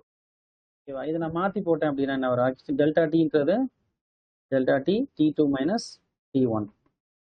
இப்போ நம்ம டபிள்யூ மாற்றி போடுறோம், மாற்றி போட்டோம்னா என்ன ஆகும்? N CP divided by gamma delta டிக்கு பதிலாக டி1 மைனஸ் டி2 போட்டுக்கிறாங்க. கேன்சல் பண்ணுறதுக்காக இதை ரிவர்ஸ் பண்ணிக்கிறாங்க, வேற ஒன்றும் கிடையாது. அதே மாதிரி இந்த ஆர்டரையும் நம்ம மாற்றி எழுதலாம். டபிள்யூ வந்துட்டு டி1 மைனஸ் டி2 போட்டுக்கலாம். T one minus T two divided by gamma minus 1. இது ஏன் போடுறாங்க அப்படின்னா, ஆக்சுவலி காமாங்கிறது கிரேட்டர் தென் 1 தானே, டினாமினேட்டர்ல பாசிட்டிவா வர மாதிரி போட்டுக்கிறாங்க, வேற ஒன்றும் கிடையாது. பட் நமக்கு எதுவும் நமக்கு பிரச்சனை இல்லை. நம்ம வந்துட்டு எப்படி வேணாலும் நம்ம எடுத்துக்கலாம், நம்மளோட கன்வீனியன்ஸ். ஃபார்முலா ஏதாவது ஒரு ஃபார்முலா நம்ம கரெக்டாக நம்ம ஞாபகத்தில் வச்சிட்டோம்னா போதும், நம்ம அதுக்கப்புறம் எதை வேணாலும் நம்ம கொண்டு வந்துடலாம். அப்போ நம்ம அடியபேட்டிக் ப்ராசஸ்க்கு கண்டிப்பாக ஏதாச்சும் ஒரு ஃபார்முலாவை நம்ம என்ன பண்ணிக்கணும் அப்படின்னா, நம்ம அந்த இது நம்ம ஃபுல்லாக டிரைவ் பண்ணிட்டு இருக்க முடியாது எல்லா பக்கமும். So P2 V2 minus P1 V1 divided by 1 minus gamma, இதை மனப்பாடம் பண்ணு. அப்படி இல்லை அப்படின்னா அதை விட சிம்பிள், இப்படி மனப்பாடம் பண்ணும்போது மிஸ்டேக் வந்துடக்கூடாது. அப்படின்னா இப்படி வச்சுக்கலாம், P1 V1 minus P2 V2 divided by gamma minus 1. இதை நம்ம ஆர்டரா வச்சுப்போம். ஏன்னா காமா, இது காமா மைனஸ் 1 பாசிட்டிவ் நம்பரா வருமா? அப்போ P1 V1 minus P2 V2 இந்த ஆர்டர், இது ஒன்று மனப்பாடம் பண்ணிட்டோம் அப்படின்னா, இது எப்படி சார் டெம்பரேச்சர் டேர்ம்ல மாத்தணுமா? PV ஈக்குவல் டு என்ன, இல்ல எனக்கு சிபி சிவி டேர்ம்ல வரணும் சார் அப்படின்னா, சிவியோட ஃபார்முலா இந்த ஃபார்முலா இருக்கு, R divided by gamma minus 1. அது போட்டு நம்ம எல்லாத்தையும் மனப்பாடம் பண்ணோம்னா கஷ்டம். மனப்பாடம் பண்ணும்போது ஏதாச்சும் ஒரு முக்கியமான விஷயத்த நம்ம மனப்பாடம் பண்ணிக்கிட்டோம் அப்படின்னா, அதுக்கு அடுத்து வரக்கூடிய ஸ்டெப்ஸை நம்ம என்ன பண்ணிக்கலாம், ரீப்ரொடியூஸ். நம்ம இது ஒர்க் டன் ஃபுல்லா இந்த இன்டகிரேஷன்லாம் நம்ம பண்ணணும்ட்டு அவசியம் இல்லை. இதுதான் ப்ரொசீஜர். இந்த ப்ரொசீஜர் படி கண்டுபிடிச்சிருக்கோம், ஆன்சர் அப்படி நம்ம மாடிஃபை பண்ணியிருக்கோம். பட் இருந்தாலும் எக்ஸாம் பாயிண்ட் ஆஃப் வியூ, நமக்கு எம்சிக்யூ எக்ஸாம் பாயிண்ட் ஆஃப் வியூவுக்கு வந்து நமக்கு ஃபைனல் ஆன்சர் தெரிஞ்சா போதும். இருந்தாலும் அங்கங்கே நமக்கு சப்போஸ் ஒரு வேளை மறந்துருச்சு அப்படின்னா நம்ம என்ன பண்ணணும், கண்டிப்பாக டிரைவ் பண்ண நம்ம தெரிஞ்சிருக்கணும். கஷ்டம் தான், இது ரொம்ப கஷ்டம் தான். பட் இருந்தாலும் நம்ம டைம் இருந்துச்சுன்னா பண்ணலாம், இல்லாட்டினா கஷ்டம் தான், விட்டுற வேண்டியதான். என்ன சொல்றது, அதுக்கு நம்ம அங்கங்க நம்ம மனப்பாடம் பண்ணிக்கணும். ஆனா எல்லாத்தையும் மனப்பாடம் பண்ணவே முடியாது, அதை மட்டும் மைண்ட்ல வச்சு அந்த அளவுக்கு அக்செப்ட் பண்ணாது. இவ்வளோ ஃபார்முலா இருக்கு, ஓகேவா? ஃபார்முலா இருக்கு, இப்பதான் நம்ம ஸ்டார்ட் பண்ணியிருக்கோம், ஓகேவா? 11th இப்பதான் ஸ்டார்ட் ஆயிருக்கு. உங்களுக்கு ஆல்மோஸ்ட் இப்போ ஓரளவு ஒரு 20 to 30% கவர் பண்ணியிருப்பாங்க. இருந்தாலும் இன்னும் நிறைய 11th நிறைய லெசன்ஸ் இருக்கு, இன்னும் ஆசிலேஷன்ஸ் இருக்கு, ஒர்க். ஃபர்ஸ்ட் லெசன் ஸ்டார்ட் பண்ணல, யூனிட்ஸ் அண்ட் டைமென்ஷன் ஸ்டார்ட் பண்ணல. ஆக்சுவலி இந்த இவ்வளோ ஃபார்முலா நம்ம படிச்சனால டைமென்ஷன் வந்து எங்களுக்கு போர்ஷன்ல கொடுக்கல சார், சும்மா வந்து எடுத்தாங்க, நடத்திட்டாங்க. ஃபர்ஸ்ட் டே நடத்துறாங்க, எடுத்தோனே நடத்துறாங்க, எக்ஸாம்க்கு வரல. அந்த டைமென்ஷன் அனாலிசிஸ் அதெல்லாம் நடத்திட்டாங்களா? ஆமா சார், அந்த யூனிட் வருவாங்க. Okay okay. இதுல இன்னொரு விஷயம் என்னன்னா, நமக்கு இதுல நிறைய ஷார்ட் ட்ரிக்லாம் இருக்கும். நமக்கு என்னன்னா, இப்போ ப்ராப்ளம்ஸ் நம்ம போட ஆரம்பிச்சிட்டோம் அப்படின்னா நமக்கு மெத்தட் தெரிஞ்சிடும். நம்ம ஓகே இந்த அடியபேட்டிக் ப்ராசஸா, ஓகே இப்படிதான் பண்ணணும், இப்போ இதான் ஃபார்முலா, ஒர்க் டன்னா இதான் P1 V1 minus P2 V2. ஒரு சில சிம்பிள் ட்ரிக்கை நம்ம என்ன பண்ணிக்கணும், மைண்ட்ல வச்சுக்கணும். எல்லாமே கஷ்டம் தான், பட் இருந்தாலும் எதை நம்ம ஞாபகத்துல வைக்க முடியுமோ அதை ஞாபகம். கம்ப்ளீட்டா டிபெண்ட் பண்ணவும் முடியாது, டெரிவேஷனை கம்ப்ளீட்டா டிபெண்ட் பண்ணவே முடியாது, கஷ்டம். உட்காந்து நோண்டிட்டு இருக்கிற மாதிரி ஆயிரும். பட் இருந்தாலும் தெரிஞ்சுக்கிறது தப்பு கிடையாது. புரியுதா? Okay sir. இப்போ இதோட நமக்கு அடியபேட்டிக் ப்ராசஸ் நமக்கு புரிஞ்சுது. இப்போ நமக்கு அந்த டிஃப்ரெண்ட் கர்வ்ஸ் வந்துட்டு ஐசோதெர்மல், அடியபேட்டிக், ஐசோபாரிக், ஐசோகோரிக் அதை வந்து ஒரே சிம்பிள் கர்வா கொடுத்துருக்குறாங்க. இப்போ ஐசோதெர்மலுக்கும் அடியபேட்டிக்கும் கிராஃப் எப்படி வித்தியாசம் இருக்கும், அதுதான் கொஞ்சம் அதை நம்ம கரெக்டாக பார்க்கணும். ரெண்டுமே வந்து கீழே தான் இறங்கும். ஐசோதெர்மலோட ப்ராசஸும் கிராஃப் கீழே தான் இறங்கும். ஓகேவா? அடியபேட்டிக் ப்ராசஸ்க்கும் நமக்கு கிராஃப் கீழே தான் இறங்கும். இது வந்து வால்யூம், இது ப்ரெஷர் வச்சுப்போம் கிராஃபு. இப்போ ப்ரெஷர் கான்ஸ்டண்டா இருக்கு, இது வால்யூம் கான்ஸ்டண்டா இருக்கு. ஓகேவா? Pressure constant, volume constant. இப்போ இந்த ப்ராசஸ்க்கு பேர் வந்து என்னது? Isobaric process. இந்த ப்ராசஸ் வந்து ஐசோபாரிக் ப்ராசஸ். அதே இந்த ப்ராசஸ்க்கு பேர் வந்து என்னது? இதுக்கு பேர் வந்துட்டு ஐசோகோரிக் ப்ராசஸ். புரியுதா? Isochoric process. அப்ப இந்த வெர்டிக்கல் லைன் இருக்கு இல்லையா, இது வந்து என்னது? Isochoric process. இந்த ஹரிசாண்டல் லைன் வந்து ஐசோபாரிக் ப்ராசஸ். ப்ரெஷர் மாறாது, ப்ரெஷர் கான்ஸ்டன்ட். இது ஐசோகோரிக் ப்ராசஸ், வால்யூம் கான்ஸ்டன்ட். கரெக்டா? வால்யூம் வெர்டிக்கல் லைனா இருக்கா, அப்போ வால்யூம் கான்ஸ்டன்டா? வால்யூம் மாறுமா? ஒரு பர்டிகுலர் பாயிண்ட்ல ப்ரெஷர் மாறினாலும் வால்யூம் மாறலையா? இங்க வால்யூம் மாறலான்னு ப்ரெஷர் மாறலையா? அடுத்து ஐசோதெர்மல் ப்ராசஸ். ஐசோதெர்மல் ப்ராசஸ்ல கொஞ்சம் மேல இருக்கும், கொஞ்சம் மேல இருக்கும். வந்து இப்படி வரும், இந்த மாதிரி வளைஞ்சு வருது. இது வந்து என்னது? Thermal process. அடியபேட்டிக் ப்ராசஸ் எப்படி இருக்கும் அப்படின்னா இன்னும் கொஞ்சம் கீழே இருக்கும், இந்த இடத்துக்கு வருது. அடியபேட்டிக் ப்ராசஸ் இதே இடத்துல ஸ்டார்ட் ஆகுது அப்படின்னா இன்னும் கொஞ்சம் ரொம்ப முன்ன ஐசோதெர்மலுக்கு ஆன பெண்டை விட என்னது இன்னும் கொஞ்சம் அதிகமா. இது வந்து என்னது? Adiabatic process. ரெண்டுமே வந்து எப்படி இருக்கும் அப்படின்னா இந்த மாதிரி கர்வ்டா தான் இருக்கும். ஓகேவா? ரெண்டுமே கர்வ்டா தான் இருக்கும். பட் ஐசோதெர்மலும் அடியபேட்டிக் கம்பேர் பண்ணோம்னா ஐசோதெர்மல் கொஞ்சம் அந்த பெண்டிங் கம்மியாகவும் அடியபேட்டிக் கொஞ்சம் அதிகமாகவும் இருக்கும். அடுத்து ஒவ்வொன்றிலையும் அந்த இந்த ரேஞ்ச் எல்லாம் நம்பர்லாம் கொடுத்துருக்குறாங்க. அந்த ஸ்பெசிஃபிக் ஹீட்டோட வேல்யூ, அந்த கம்ப்ரஸபிலிட்டியோட வேல்யூ எல்லாம் கொடுத்துருக்காங்க. நமக்கு அது அந்தந்த சுச்சுவேஷன்ல நம்ம கரெக்டாக அதை நம்ம பார்த்துக்கணும். ஏன்னா டெல்டா டி வந்து இப்போ ஸ்பெசிஃபிக் ஹீட் ஃபார்ம்ல என்னது? Delta Q divided by n into delta டியா. டெல்டா கியூ எங்க ஜீரோ ஆகுது? டெல்டா கியூ ஜீரோ ஆயிடுச்சுன்னா சி வந்து ஜீரோ ஆயிரும். இது டெல்டா டி வந்து ஜீரோ ஆயிடுச்சு அப்படின்னா சி வந்து, அப்போ ஒவ்வொரு ப்ராசஸ்ல எங்க ஐசோதெர்மல் ப்ராசஸ்ல என்னது? டெல்டா டி ஜீரோ, அப்போ சி வந்து என்ன? இன்ஃபினிட்டி ஆயிரும். அடியபேட்டிக் ப்ராசஸ்ல டெல்டா கியூ என்ன ஆயிரும்? ஜீரோ ஆயிரும். அப்போ சி வந்துட்டு ஜீரோ ஆகும். ஐசோபாரிக் ப்ராசஸ், ஐசோகோரிக் ப்ராசஸ் ஒவ்வொன்றிலையும் ஒவ்வொரு மாதிரி சுச்சுவேஷன்ல நமக்கு. ஓகேவா? அதே மாதிரி நம்மளோட அந்த ரேஷியோ, அந்த ஸ்லோப் வேல்யூ எல்லாம் கொடுத்துருப்பாங்க ஒவ்வொரு தடவை என்ன பண்ணிக்கணும்? ரீகால் பண்ணிக்கணும். Okay sir. இதுல ப்ராப்ளம்ஸ் பார்ப்போம் நம்ம.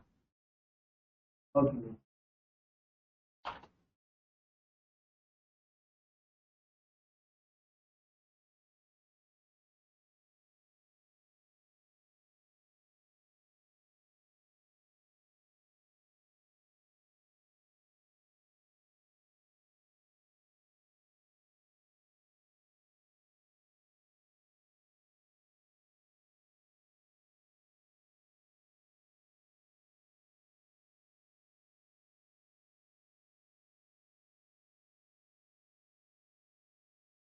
எக்ஸாம்பிள் 12 பார்ப்போம். Page number 278. கையில புக் இருக்கு இல்லையா?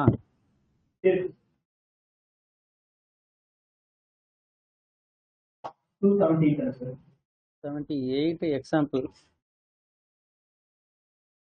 12.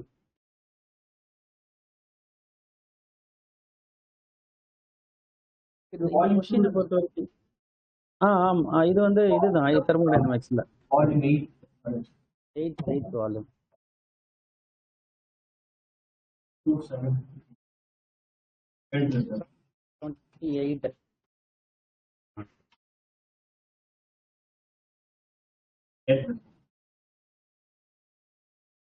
இப்போ அந்த கொஸ்டின் பாரு 2 moles of gas n equal to என்னது 2 moles n is equal to 2 moles of gas at T 127 degree Celsius expand isothermally until its volume is doubled.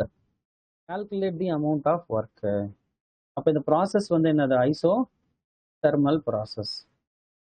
ஐசோதெர்மல்ல என்ன ப்ரொசீஜர்? டெம்பரேச்சர் கான்ஸ்டன்டா? டெம்பரேச்சர் என்ன ஆகாது? டெம்பரேச்சர் கான்ஸ்டன்ட் தானே isothermal process. Delta T 0 temperature constant. Okay. இப்போ இங்க டீயோட value எவ்வளவு கொடுத்துருக்காங்க? 127 degree Celsius. அதை கெல்வினுக்கு என்ன பண்ணிக்கணும்? மாத்திக்கணும். ஒரு 270 வரும் 23 400 கெல்வின் கிடைக்கும். அப்ப n equal to 2 t equal to 400 kelvin. இப்போ என்ன பண்றாங்கன்னா எக்ஸ்பேண்ட் பண்றாங்க, எக்ஸ்பேன்ஷன். அப்ப இனிஷியல் வால்யூம் V1 அப்படின்றத நான் வீன்னு வச்சுக்கிறேன். ஓகேவா? வீன் அப்படின்னு சொல்லிக்கிறோம். அடுத்து என்ன சொல்றாங்கன்னா வால்யூம் டபுள் ஆகுதுன்னு சொல்றாங்க. வால்யூம் டபுள் ஆகுது. அப்ப V2 ஈக்குவல் டு என்ன வருது? 2V. அது புரியுதா? என்ன பண்ண எப்படி நான் அந்த ப்ரொசீஜர் ஃபாலோ பண்றேன்னு புரியுதா? இனிஷியல் வால்யூம் வந்து டபுள்டு அப்படின்னு சொல்றாங்க. அப்ப நான் வந்து இனிஷியல் வால்யூம் V ஆகும், ஃபைனல் வால்யூம் 2V ஆகும் எடுத்துக்கிறேன். Volume V2 final volume. நமக்கு கேட்கிறது what is the work done? W. What is W? சரி சொல்லியாச்சு. ஐசோதெர்மல் ப்ராசஸ்ல டெல்டா Q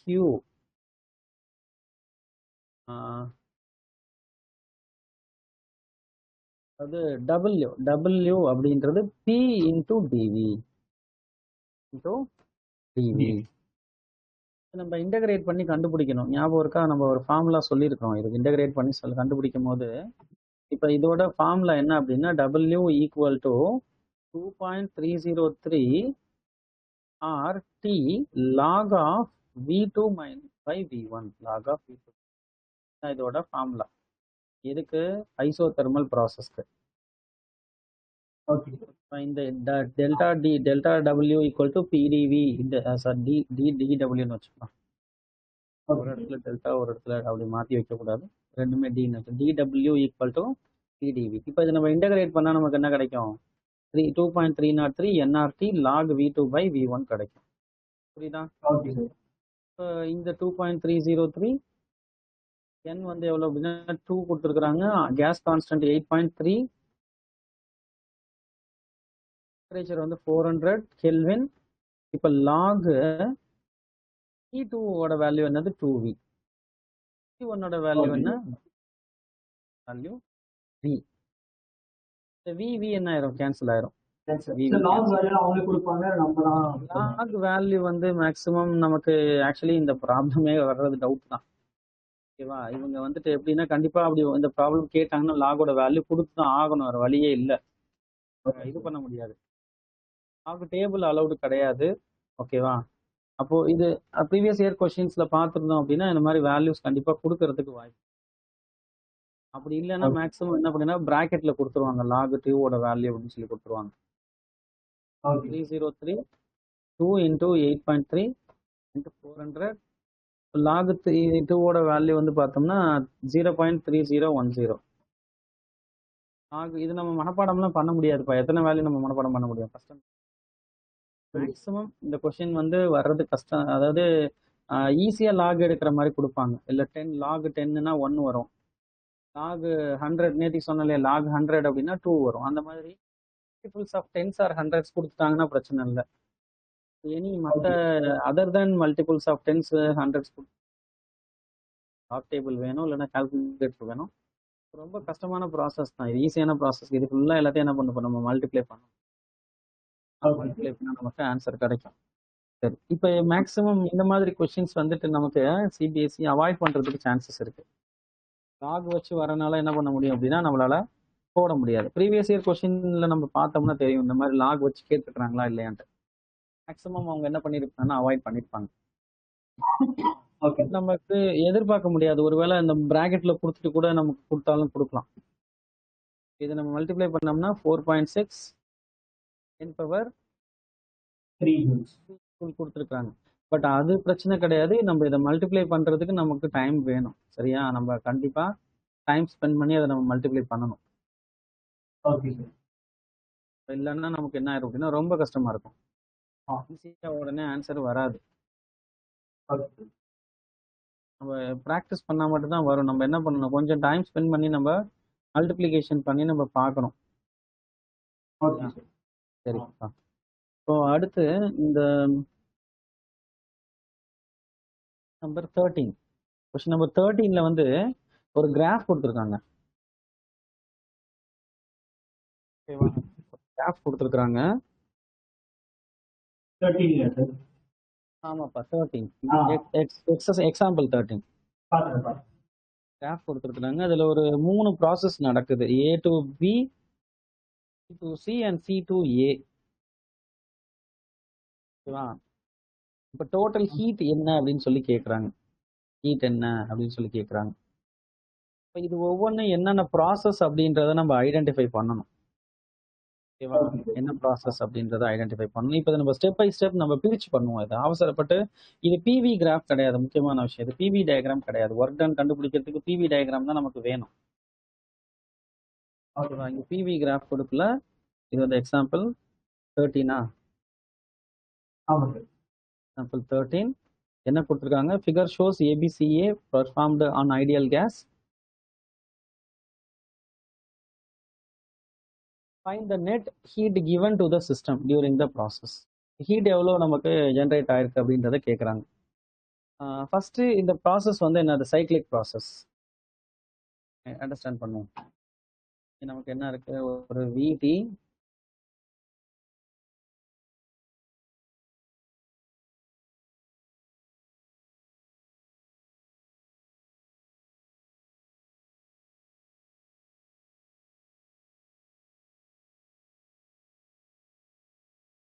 கிராஃப்.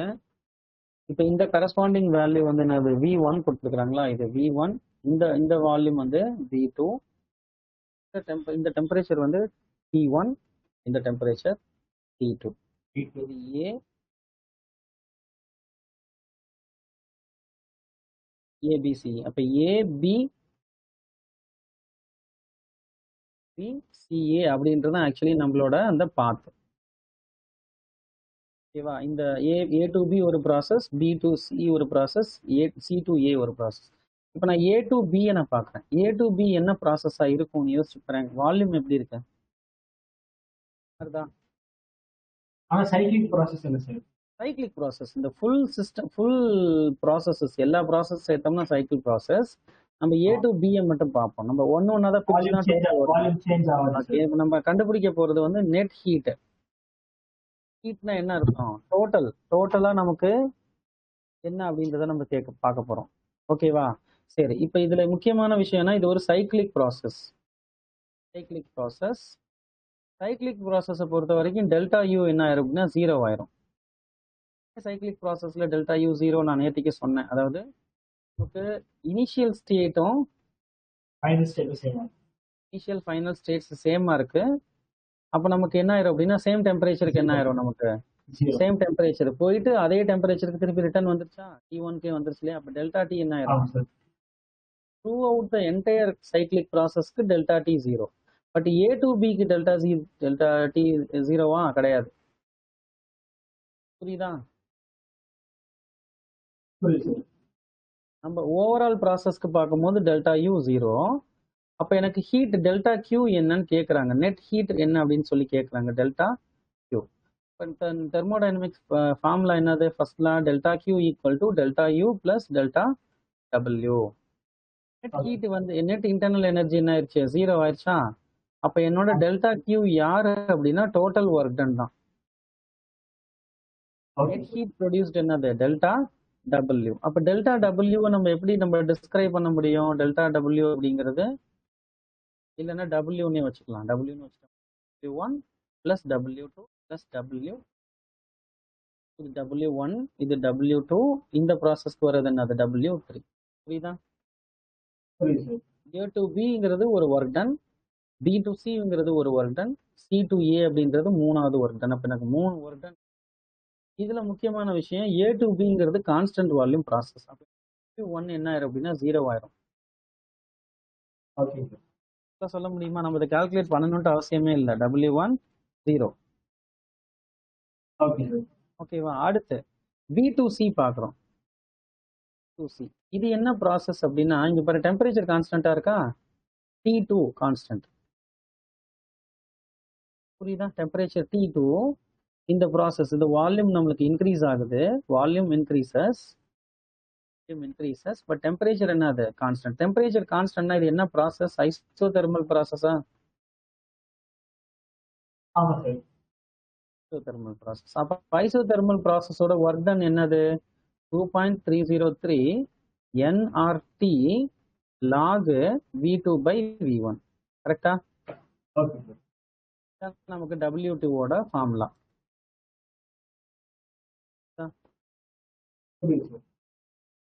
அடுத்து T2A. T2Aல நமக்கு எப்படி இருக்கு? வால்யூமும் டெம்பரேச்சரும் லீனியர் ரிலேஷன்ஷிப்ல இருக்கு. கரெக்டா? வால்யூமும் டெம்பரேச்சர் எப்படி இருக்கு? ஸ்ட்ரெயிட் லைனா இருக்கா? இது வந்து கர்வ்டு லைன் கிடையாது. அப்போ volume is proportional to temperature. Volume is proportional to temperature. Volume proportional to temperature எப்ப நடக்கும்? PV equal to NRT graph படி பார்த்தோம்னா, வால்யூம் ப்ரொபோர்ஷனல் டு டெம்பரேச்சர் அப்படின்னா ப்ரெஷர் என்னவா இருக்கும்? ப்ரெஷர் வந்து கான்ஸ்டன்டா இருக்கும். லாஜிக் புரியுதா? அப்ப வந்து என்னது, ப்ரெஷர் வந்துட்டு எனக்கு கான்ஸ்டன்ட் அப்படின்னு சொல்லிக்கலாம். லாஜிக் புரியுது இல்லையா? ஏன்னா வால்யூம் ப்ரொபோர்ஷனல் டு டெம்பரேச்சர். அப்ப நமக்கு ப்ரெஷர் என்ன ஆகும்? கண்டிப்பா கான்ஸ்டன்டா தான் இருக்கும். அப்போ வால்யூம் ப்ரொபோர்ஷனல் டு டெம்பரேச்சர். அப்போ V equal to NR divided by P. இந்த ஹோல் டேர்ம்ஸ் என்னது? அப்ப எனக்கு ஒர்க் டன் என்னவா இருக்கும்? W3 into delta P. புரியுதா? P into delta V. இங்க டெல்டா Vங்கிறது என்னது? V2 minus V1. V2 minus V1. இங்க V2 யாரு? NRP. V2 அப்படின்றது NR divided by P T2. T1 யாரு? NR divided by P T1. ரெண்டையும் நம்ம என்ன பண்ணிக்கலாம்? சப்ட்ராக்ட் பண்ணிக்கலாம். அப்ப W3 ஈக்குவல் டு என்ன வருது? P into delta V. V2 minus V. அப்படியே வச்சுக்குவோம். V2 ஓட ஃபார்முலா என்னது? NR divided by P T2 minus NR divided by P. The P cancel. NR என்ன பண்ணிக்கலாம்? வெளியில எடுத்துக்கலாம். அப்ப NR T2 minus T1. அப்ப W3 ஓட ஃபார்முலா கிடைச்சிருச்சா? எனக்கு டோட்டல் ஒர்க் டன் என்ன? W1 plus W2 plus W3. W1 0 சொல்லியாச்சு. W2 எவ்வளோ பார்த்துருக்கோம்? 0.303 nRT log. இந்த இடத்துல Tங்கிறது யாருன்னா T2 போட்டுக்கணும். ஓகேவா? V2C ல இருக்கிற டெம்பரேச்சர்னா T2 தானே. அப்ப T2 log V2 by V1. அடுத்து பிளஸ் NR 2 minus T1. இதுதான் நம்மளோட ஆக்சுவல் ஆன்சர். NR வெளியில எடுத்துருக்காங்க, பட் எடுக்கணும்ட்டு அவசியம் இல்லை. அங்க அதே மாதிரி LN போட்டிருக்கிறாங்க. நான் log 10 per 2.303 போட்டிருக்கேன். அது பிரச்சனை கிடையாது. எதனாலன்னா LNக்கு பதிலா LN equal to LN of X அப்படின்றது log ஒரு எக்ஸ்ன்னு சொல்லலாம். அதாவது log E to the log of EX அப்படின்னு சொல்ல முடியும். அப்படி இல்லைன்னா 2.303 log base 10X அப்படின்னு சொல்ல முடியும்.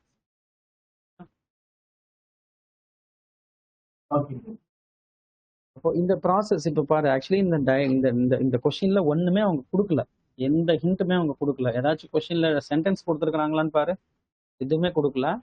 அவங்க சிம்பிளா கேட்டிருக்கிறது என்ன? ஒரு ப்ராசஸ் கொடுத்தாச்சு, இந்த ப்ராசஸோட ஹீட் என்னன்னு தான் கேட்டுக்கிறாங்க. அவங்க ஒர்க் டன் என்னன்னு கேட்டிருக்காங்களா? இல்ல சார். கேட்கல. ஒர்க் டன் என்னன்னு கேட்கல, ஜஸ்ட் ஹீட் தான் என்னன்னு கேட்டிருக்கிறாங்க. பட் நம்ம ஹீட் அப்படின்னா ஹீட் அப்படின்னு எடுக்காம நம்ம நேரா எங்க போயிட்டோம்? தெர்மோடைனமிக்ஸ் ஃபர்ஸ்ட் லாக்கு போயிட்டோம். தெர்மோடைனமிக்ஸ் ஃபர்ஸ்ட் லா போயாச்சு. இது ஒரு சைக்ளிக் ப்ராசஸ்னு சொன்னனால சைக்ளிக் ப்ராசஸை பொறுத்த வரைக்கும் டெல்டா யூ ஈக்குவல் டு ங்கிறத நம்ம அண்டர்ஸ்டாண்ட் பண்ணிக்கணும். டெல்டா யூ ஜீரோன்னு நம்ம நினைச்சிட்டோம் அப்படின்னா இப்போ delta you equal to delta W. Heat generated அப்படின்றது என்னது? It is equal to the work done. ஒரு வேலை செஞ்சோம் அப்படின்னா நமக்கு ஹீட் என்ன ஆகும்? ப்ரொடியூஸ் ஆகும். பட் இதுல வந்து சீரீஸ் ஆஃப் ப்ராசஸ், ஒரு 3 ப்ராசஸ் இன்வால்வ் ஆயிருக்கு. ஒரு ப்ராசஸ் வந்து வால்யூம் கான்ஸ்டன்டாகவும், ஒரு ப்ராசஸ்ல டெம்பரேச்சர் கான்ஸ்டன்டாகவும் இருக்கு, ப்ரெஷர் கான்ஸ்டன்டா இருக்கு. இப்போ நமக்கு 3 ப்ராசஸ்மே நமக்கு நடக்குது. Pressure constant, volume constant, temperature constant. இப்போ ஃபர்ஸ்ட் ப்ராசஸ்ல வால்யூம் கான்ஸ்டன்ட் அப்படின்னா நமக்கு ஒர்க் டன் 0 ஆயிரும் சிம்பிளா. அப்போ W1 0ன்னு சொல்லிட்டான். அப்புறம் செகண்ட் டெம்பரேச்சர் கான்ஸ்டன்ட் சொல்லியாச்சு. டெம்பரேச்சர் கான்ஸ்டன்ட்னா அது ஐசோதெர்மல் ப்ராசஸ். ஐசோதெர்மல் ப்ராசஸோட ஒர்க் டன் ஃபார்முலாவை நம்ம தெரிஞ்சிருக்கோம். அடுத்து ப்ரெஷர் கான்ஸ்டன்ட்னா சிம்பிளா என்னது? P ஈக்குவல் டு கான்ஸ்டன்ட் அப்படின்னா நமக்கு W ஈக்குவல் டு என்ன வரும்னா P இன்டூ இன்டகிரேட் பண்ணா இதான் நமக்கு கிடைக்கும், V2 மைனஸ் V. இந்த இடத்துல V2 அப்படின்றது என்னதுன்னா நமக்கு P கான்ஸ்டன்ட்னு சொல்லியாச்சு இல்லையா? அப்ப நம்ம இந்த ஈக்குவேஷன் போயிடும். P and R மூணுமே கான்ஸ்டன்ட். அப்போ வால்யூம் ப்ரொபோர்ஷனல் டு டெம்பரேச்சர் அப்படின்னா RP இது எல்லாமே என்னது? கான்ஸ்டன்ட் தான். ஓகேவா? அப்போ V1 அப்படின்னா NRP T1, V2 அப்படின்னா NRP T2. இன்சர்ட் பண்ணும்போது நமக்கு என்ன கிடைச்சிருச்சு? NR T2 minus T1. நம்ம டைரக்டா ப்ரெஷர் கான்ஸ்டன்ட் இதுக்கு வந்து இப்போ நம்ம இதுல நம்ம அடியபேட்டிக் ப்ராசஸ்ல இப்படிதான் நம்ம மாத்தணும். ஞாபகம் இருக்கா? V1 P1 P1 V1 P2 V2 நம்ம என்ன பண்ணிட்டோம்? காமனா NR வெளியில எடுத்துட்டு T2 மைனஸ் T1 போட்டோம்னா அதே மாதிரி தான்.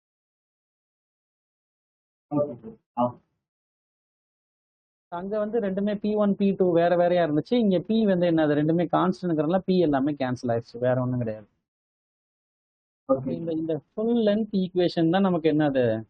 ஆக்சுவலி நமக்கு இந்த மாதிரி கொஸ்டின்ஸும் நம்ம கொடுப்பாங்க டயக்ராமேட்டிக்கா. இப்போ நமக்கு இங்க டேட்டா கொடுக்கல. T1 T2 டேட்டா கொடுத்துருக்காங்களா?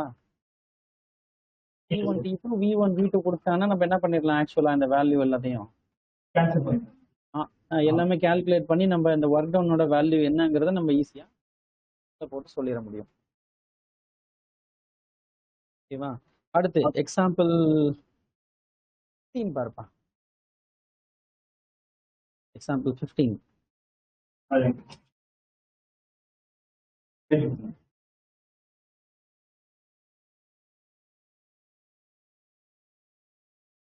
இந்த கொஸ்டின்லயும் ஒரு சின்ன பிரச்சனை இருக்கு. என்னன்னா இதுலயும் நம்ம அந்த என்ன வருது? லாக் வருது.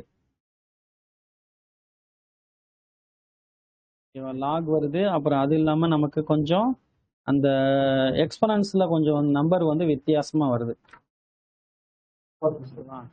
எக்ஸ்பனன்சியேஷன்ல நம்பர் கொஞ்சம் வித்தியாசமா வருது. நம்ம அதை என்ன பண்ணணும் அப்படின்னா இப்போதைக்கு நம்ம நார்மலா கால்குலேட்டர்ல போடுற மாதிரி போட்டுடலாம். எக்ஸாம்ல நம்ம கொஞ்சம் இதை யோசிச்சு போறோம். மேக்ஸிமம் அதை அவாய்ட் பண்ணிடுவாங்க. இருந்தாலும் நம்ம என்ன ப்ரொசீஜர்ல தெரிஞ்சுக்கலாம். ஏன்னா அந்த நம்பர்ஸ் ஈஸியா கேன்சல் ஆகிற மாதிரி நம்பர் கூட கொடுக்கறதுக்கு வாய்ப்பு. ஈஸியா கேன்சல் ஆகிற மாதிரி. எக்ஸாம்பிள் 15 பார்ப்போம். என்னது? 2 metre power 3 volume of gas at pressure 4 10 power 5 newton per meter square compressed adiabatically so that its volume becomes 0.5 meter power 3. Find the new pressure.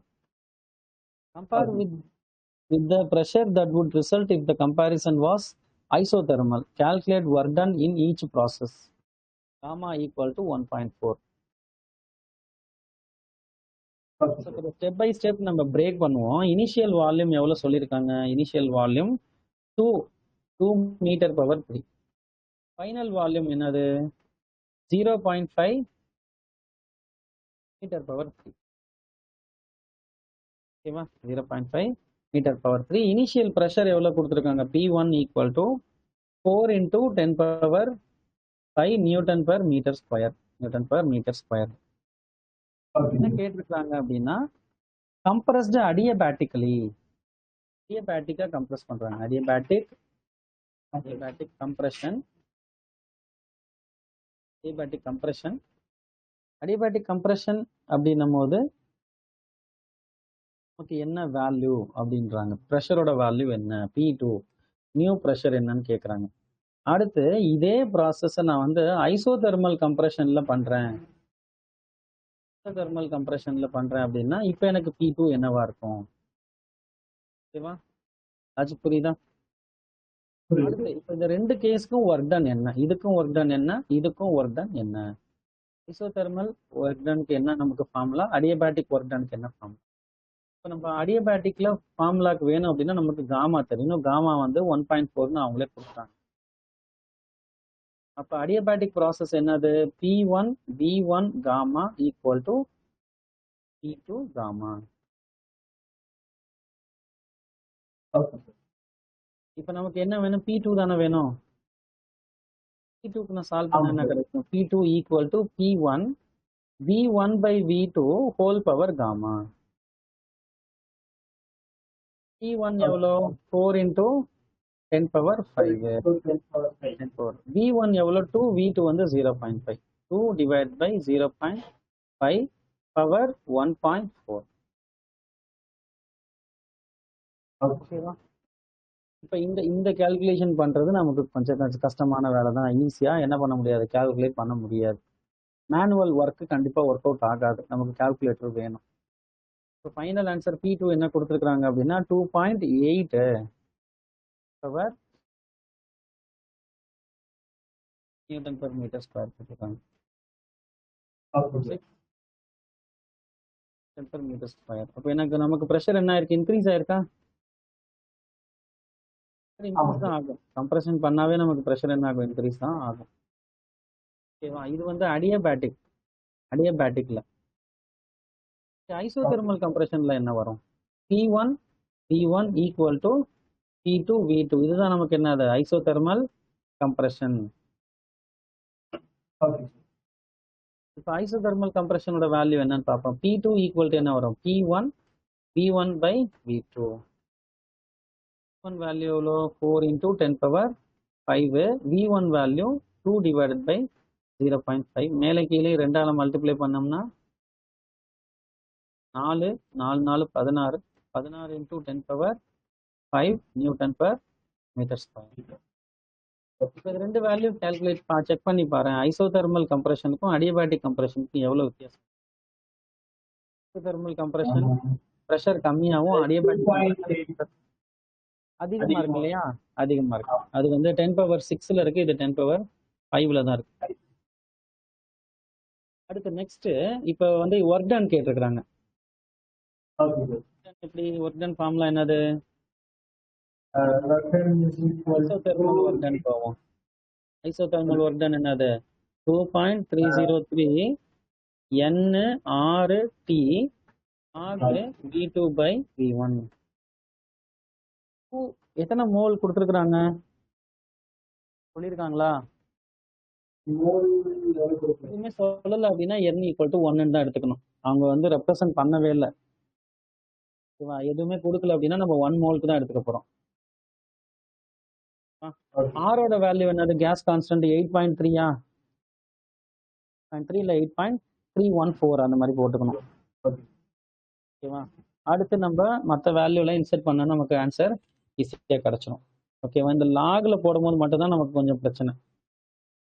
அதை மட்டும் நம்ம வந்து ஸ்கிப் பண்ணிட்டு மற்றதெல்லாம் பார்த்துக்கலாம் ஃபியூச்சர்ல. ஏன்னா நமக்கு மேக்ஸிமம் லாகோட வேல்யூ பிராக்கெட்ல கொடுக்கறதுக்கு வாய்ப்பு இருக்கு. இப்போ ஐசோதெர்மல் ஒர்க் டனுக்கு என்ன வரப்போகுது, நம்பர் போட்டு இன்சர்ட் பண்ணி பார்த்தோம் அப்படின்னா 2.303 இதுக்கு பதிலாக 1 போட்டுக்கிறோம். இதுக்கு வந்து 8.3. டெம்பரேச்சர் வந்து எவ்வளோ கொடுத்துருக்குறாங்க, டெம்பரேச்சர் கொடுத்துருக்குறாங்களா எல்லாம் கொடுக்கல. அப்போ டெம்பரேச்சருக்கு பதிலாக என்ன பண்ணணும் அப்படின்னா மாற்றணும்.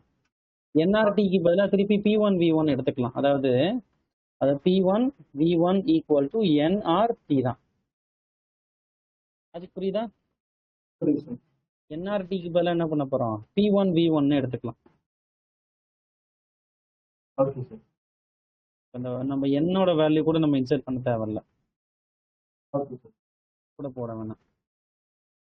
என்ஆர்டிக்கு பதிலாக P1 V1 ஆகு V2 by P1. Okay sir.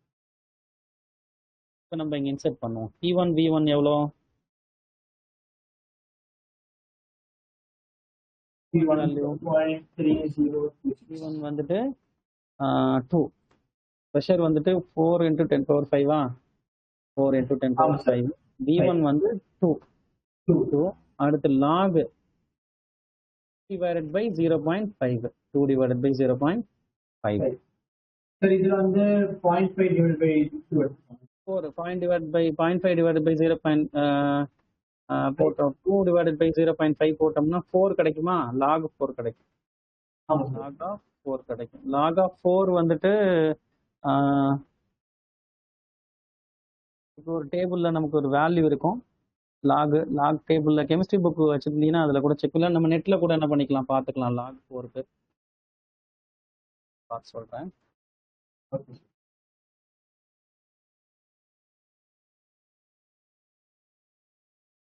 அவங்க சார்கிட்ட கேட்டு பாருங்க. அது கேளுப்பா, லாகில் வந்து வந்துச்சுன்னா என்ன சார் பண்ணுறது, நமக்கு எதுவும் கொடுப்பாங்களா அப்படின்னு சொல்லி கேளு. இங்கே இப்போ நார்மல் ஸ்கூல் எக்ஸாம்ஸில் வந்து 6.020 சாரி 0.6020 இதுதான் லாகோட வேல்யூ, லாக் 4ஓட வேல்யூ. ஆனால் இந்த கால்குலேட்டர் அப்பா கால்குலேட்டர் யூஸ் பண்ண விட மாட்டாங்க. அலவுடே கிடையாது, எங்கேயுமே அலவுடு கிடையாது. அதுதானே பிரச்சனை நமக்கு. கால்குலேட்டர்லாம் இருந்துச்சுன்னா ஈஸியாக பண்ணிடலாமே. நீ ஒன்றும் பிரச்சனை இல்லை, நீ வீட்டில் கால்குலேட்டர் யூஸ் பண்ணிக்கோ. கால்குலேட்டர் யூஸ் பண்ணும் போது நமக்கு என்ன வரும்னா, நமக்கு ஆக்சுவலி அந்த மேத்தமெட்டிக்கல் ஆப்ரேஷன்ஸ் என்னன்றது நமக்கு தெரிஞ்சிடும். இப்போ லாக் எப்படி எடுக்கிறது அப்படின்றது நமக்கு தெரிஞ்சிடும். அதுக்கப்புறம் நம்ம என்ன பண்ணிக்கலாம் அப்படின்னா, மேனுவலாக நம்ம பண்ணுறதை வந்து ப்ராக்டிஸ் பண்ணிக்கலாம், பிரச்சனை கிடையாது. கம்ப்ளீட்டாக என்ன பண்ண வேணாம் அப்படின்னா, ஃபுல்லாகவே டிபெண்ட் பண்ணியிருக்கக்கூடாது. இப்போ நம்ம இங்கே டைம் ஸ்பெண்ட் பண்ணுறதுக்காக நம்ம கால்குலேட்டர் யூஸ் பண்ணிக்கலாம். பட் இது கொஞ்சம் ஓரளவு என்ன பண்ணிக்கணும், அவாய்ட் பண்ணிக்கணும். அங்கே நமக்கு மொத்தமாக அதுக்கு எடுத்து விட்டாலும் எடுத்து விட்ருவோம் எக்ஸாமில். Okay sir. இதை மல்டிப்ளை பண்ணோம் அப்படின்னா நமக்கு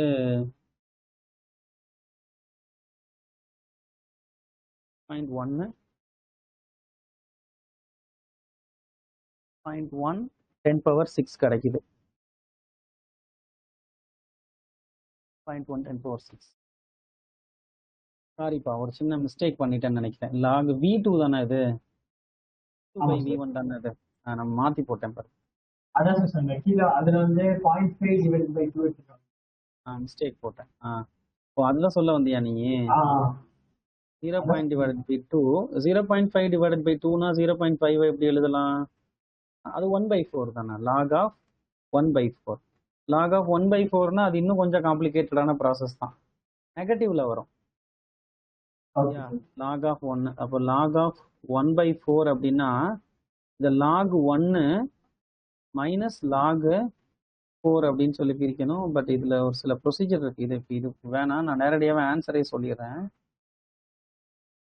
இதெல்லாம் இன்னும் ரொம்ப காம்ப்ளிகேட்டடான ப்ராசஸ், இது கொஞ்சம் புரியாது உங்களுக்கு. சரி,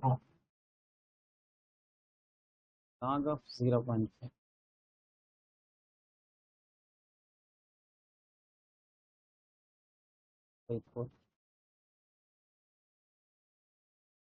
நெகட்டிவ்ல தான் வருது. ஓகே, இப்போ இந்த ப்ரொசீஜரே ஃபாலோ பண்ணிக்கலாம். ஓகேவா? Log of 1/4 log 1 minus log 4 இப்படி நம்ம பிரித்து எழுதிக்கணும். லாக் A by B, அதாவது log of A by B equal to log A log B. அப்போ இந்த மாதிரி ரேஷியோக்குள்ள லாகுக்குள்ள ரேஷியோ இருந்துச்சு அப்படின்னா நம்ம தனித்தனியாக எடுத்து என்ன பண்ணிக்கலாம், சப்ட்ராக்ட் பண்ணிக்கலாம். லாக் 1க்கு 0, லாக் 1க்கு 0 தான். லாக் 4க்கு நான் சொன்னேன் இல்லையா, 0.6020. அப்போ இது நெகட்டிவ் நம்பர், 0 மைனஸ் 0.6020. ஓகேவா? அப்போ இந்த டேர்ம் என்னவாயிரும் அப்படின்னா நெகட்டிவ் டேர்மாக மாறிடும், நெகட்டிவ் டேர்ம். அப்போ நம்ம மொத்தமாக மல்டிப்ளை பண்ணுவோம், -1.1 10⁶ கிடைக்கும். Exothermal work done. அதே அடியபேட்டிக் ஒர்க் டன் என்ன வரும்? அடியபேட்டிக் ஒர்க் டன் அடியபேட்டிக் வந்துட்டு P1V1 minus P2 divided by gamma minus 1. ஆமா சார். இப்போ P1ஓட வேல்யூ என்னது? P1 power 5. V1ஓட வேல்யூ 2. P2ஓட வேல்யூ 0.6 10 பவர் 6. V2ஓட வேல்யூ வந்து 0.5. காமாவோட வேல்யூ எவ்வளோ கொடுத்துருக்குறாங்க? 1.4. 1.4 மைனஸ் 1. ஓகேவா? இப்போ நம்ம இதை உள்ள ஃபுல்லாக நம்ம மல்டிப்ளை பண்ணி பார்த்தோம் அப்படின்னா 0.48 10 பவர் 6 ஜூல் கொடுத்துருக்குறாங்க. இது நம்ம ஸ்டெப் பை ஸ்டெப் பொறுமையாக நம்ம செஞ்சு தான் பார்க்கணும். இது காம்ப்ளிகேட்டட் கிடையாது, இது ஈஸி தான். ஏன்னா இதுல லாக் அந்த மாதிரிலாம் எதுவும் வரல. நம்ம பட் மேனுவல் கால்குலேஷன் நம்ம பண்ணணும். 1.6 கண்டுபிடிக்கிறது கொஞ்சம் கஷ்டமான வேலை தான். ஏன்னா அதுல வந்து என்ன கொடுத்துருக்குறாங்க?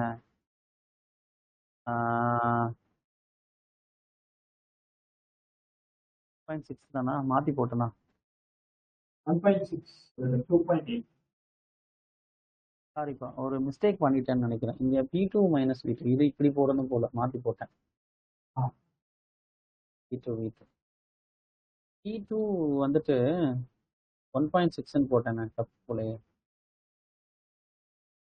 வேல்யூ என்னது? 2.8. 2.8 அடியபேட்டிக் தானே, நான் மாத்தி அந்த எடுத்துட்டேன். 2.8 10 பவர் 6. ஓகேவா? இப்போ இதை நம்ம மல்டிப்ளை பண்ணி பார்க்கும்போது நமக்கு வேல்யூ வந்துட்டு 4.8. ஸோ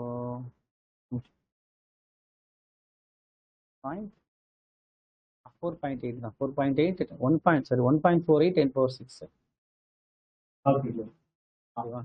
இது வந்து ஒர்க் டன் அடியபேட்டிக்.